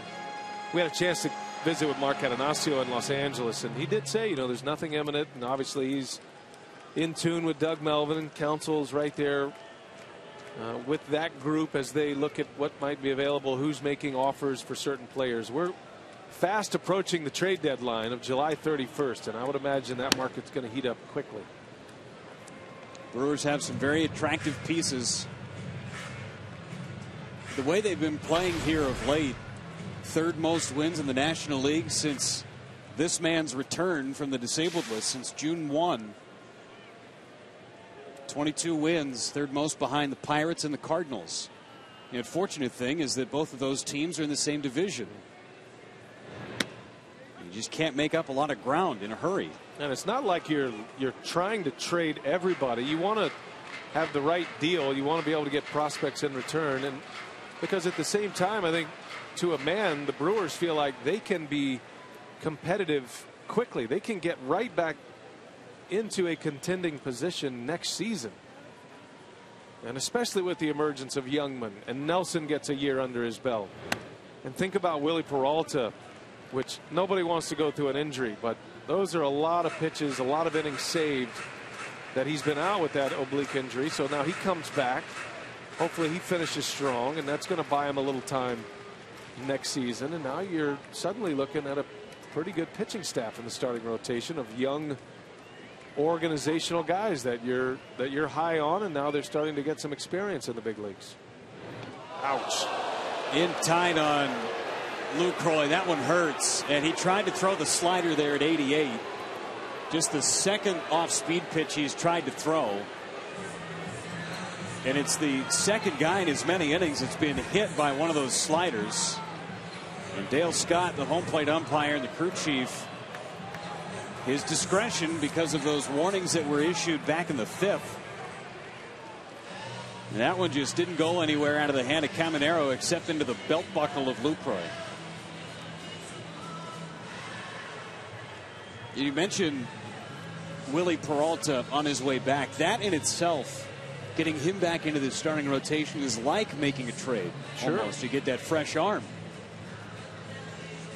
Looking forward to his return as well. Had a start last night in Biloxi, and he's got a couple more coming. It may be 3, maybe 4. The Brewers aren't quite sure where they're headed with that, but he'll be back soon, and be a tough decision on Craig Counsell and Rick Kranitz on who comes out of that rotation right now.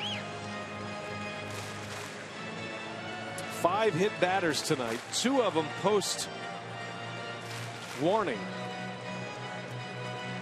and both of them coming from Pirate pitchers, both on sliders. It's a long inning for Caminero.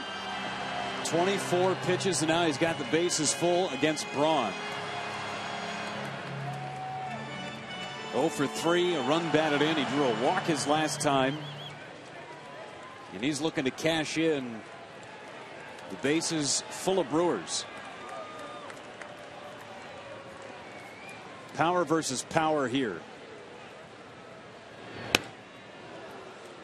Waved at 98 off the plate. That was the type of swing that we were talking about with Carlos Gomez, where he had it in his mind, all right, I'm going to get some gas early, and I don't care where it is, I'm just going to take a hack.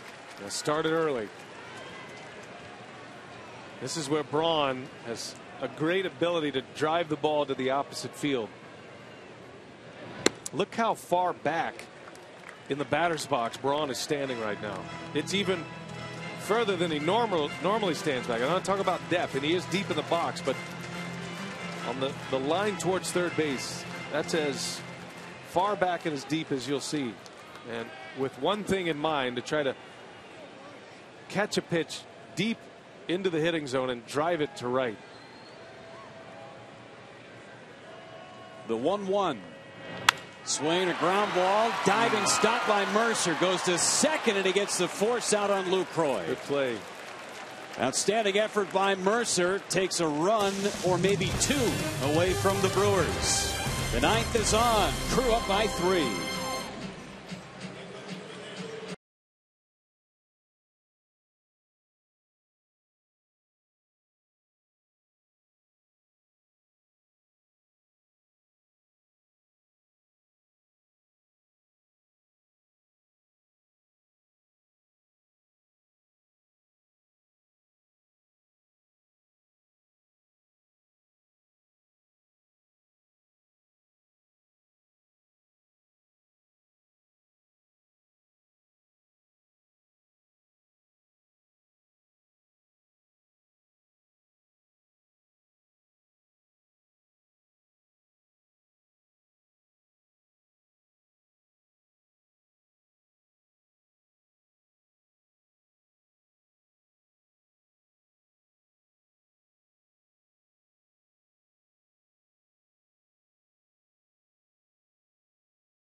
Brewers baseball on Fox Sports Wisconsin, presented by Potawatomi Hotel and Casino. Book your stay now.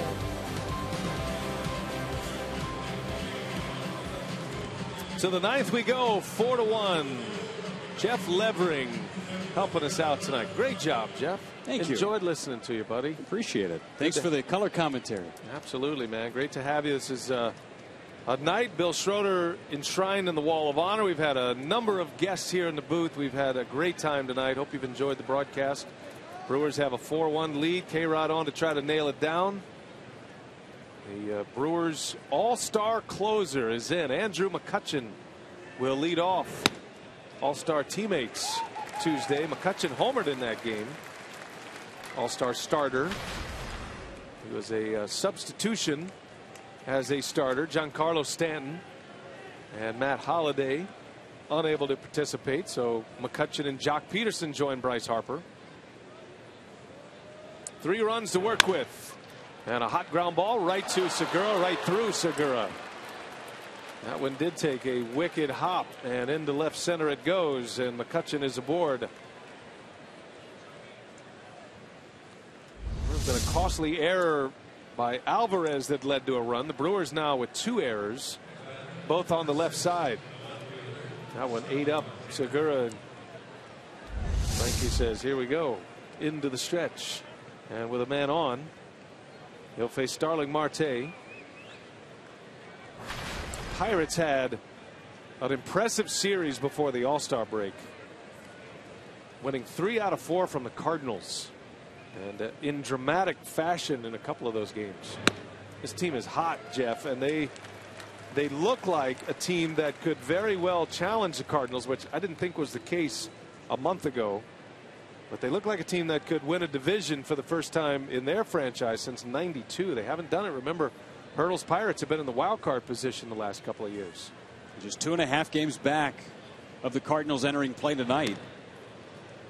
Pirates have won 13 of their last 16. And those extra inning thrillers against the Cardinals the last 2 days of the first half. People are talking Pirates baseball and division championship in Pittsburgh. Brewers would love to set them back a little bit this weekend. First of a 3-game series tonight, post All-Star break. Good pitch. K-Rod right on the edge. That spot has been open all night long. Dale Scott has called a lot of strikes out there. Fiers was outstanding tonight, and he hit that spot quite often. Fiers started, went 7 innings, just 1 earned run.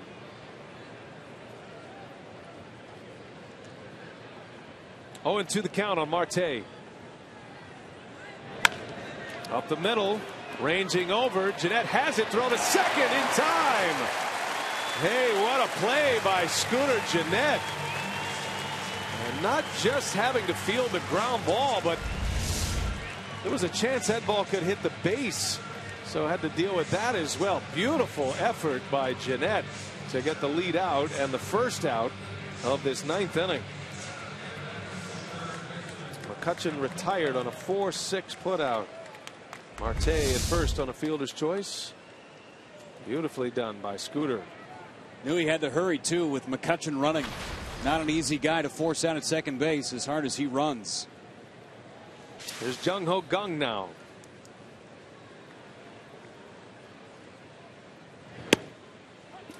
A strike from K-Rod. Kang hit a bullet out of here. His last time up in the 7th inning. Lone run for the Pirates here tonight.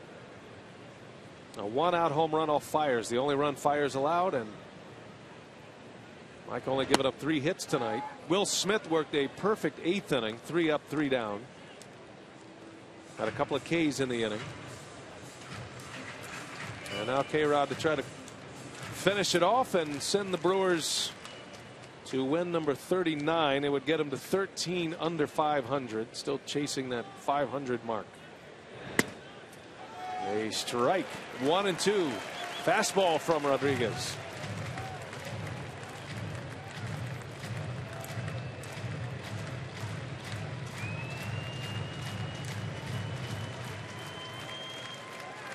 Kang's never faced Frankie Rodriguez. His first matchup. Does he get the changeup? The 1-2. He did, and that squirts between the legs of Lucroy. That's the second time that has happened tonight on Lucroy's normally very good blocking balls, and you can tell he's upset. Through the 5-hole, lifted the glove just enough. That'll be a wild pitch, but certainly one Lucroy will tell you he should have had. Takes a lot of pride in his defense. So the double play opportunity is taken away, at least a ground ball double play.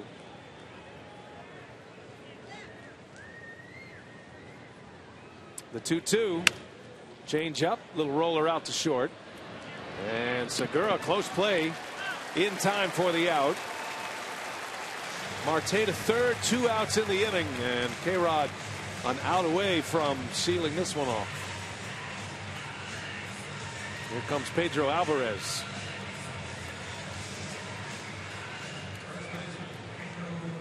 Well, Rock will be back tomorrow, and we'll get ready for game 2 of this series, Brewers Pirates. Thanks to everybody who contributed tonight. A lot of great work from our production crew on some of the vignettes and all those great photos. Thanks to the Brewers Media Relations Department. And Bill Schroeder enjoying his night up in the suite after his induction into the Brewers Wall of Honor. You got to figure a few more of those are coming from K-Rod. A big swing and a miss on a changeup by Alvarez. If Alvarez sees a fastball in this at bat, it's going to be about head high and off the plate.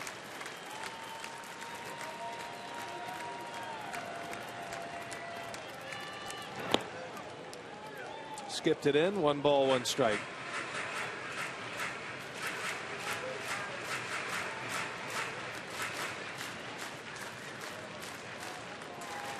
K-Rod is a save away from going into 8th place by himself. Right now he's tied with Jeff Reardon on the all-time saves list. That was a fastball. A little up and away, and Alvarez missed it. And now they come to their feet at Miller Park. Over 32,000.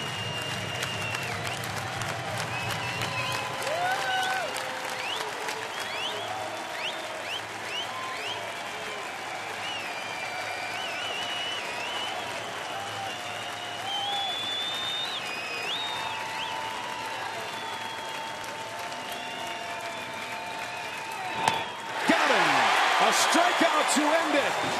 Francisco Rodriguez closes the door on the Pirates, and the Brewers win 4-1. Mike Fiers 7 strong tonight. To 5-7 he goes. Gerardo Parra with a couple of hits, including an RBI double. And how about Frankie Rodriguez? His 20th save this year. He's got 20 in a row this year. 25 consecutive saves going back to last season. What a year he is having. Fiers beats Charlie Morton. The Brewers win 4-1 on Bill Schroeder night here at Miller Park. Thanks to all of our guests tonight, to Bruce Fremming and Davey Nelson, to Bob Uecker and Jeff Levering. Thanks, Jeff, for coming on with us. Thanks for having me, B.A. It's been a lot of fun tonight. We've enjoyed it. We wish our buddy Rock the best, a deserving honor, and the Brewers give him a win tonight. And they take the first game of this 3-game series. It's time for Brewers Live. Davey Nelson's out there with Craig Kashawn. Take it away, Craig. All right, B.A., the party for Rock will continue post-game wise. Good solid win for Milwaukee here tonight. To open up the homestand, we'll hear from Craig Counsell, Rock, plenty more coming up next on Brewers Live.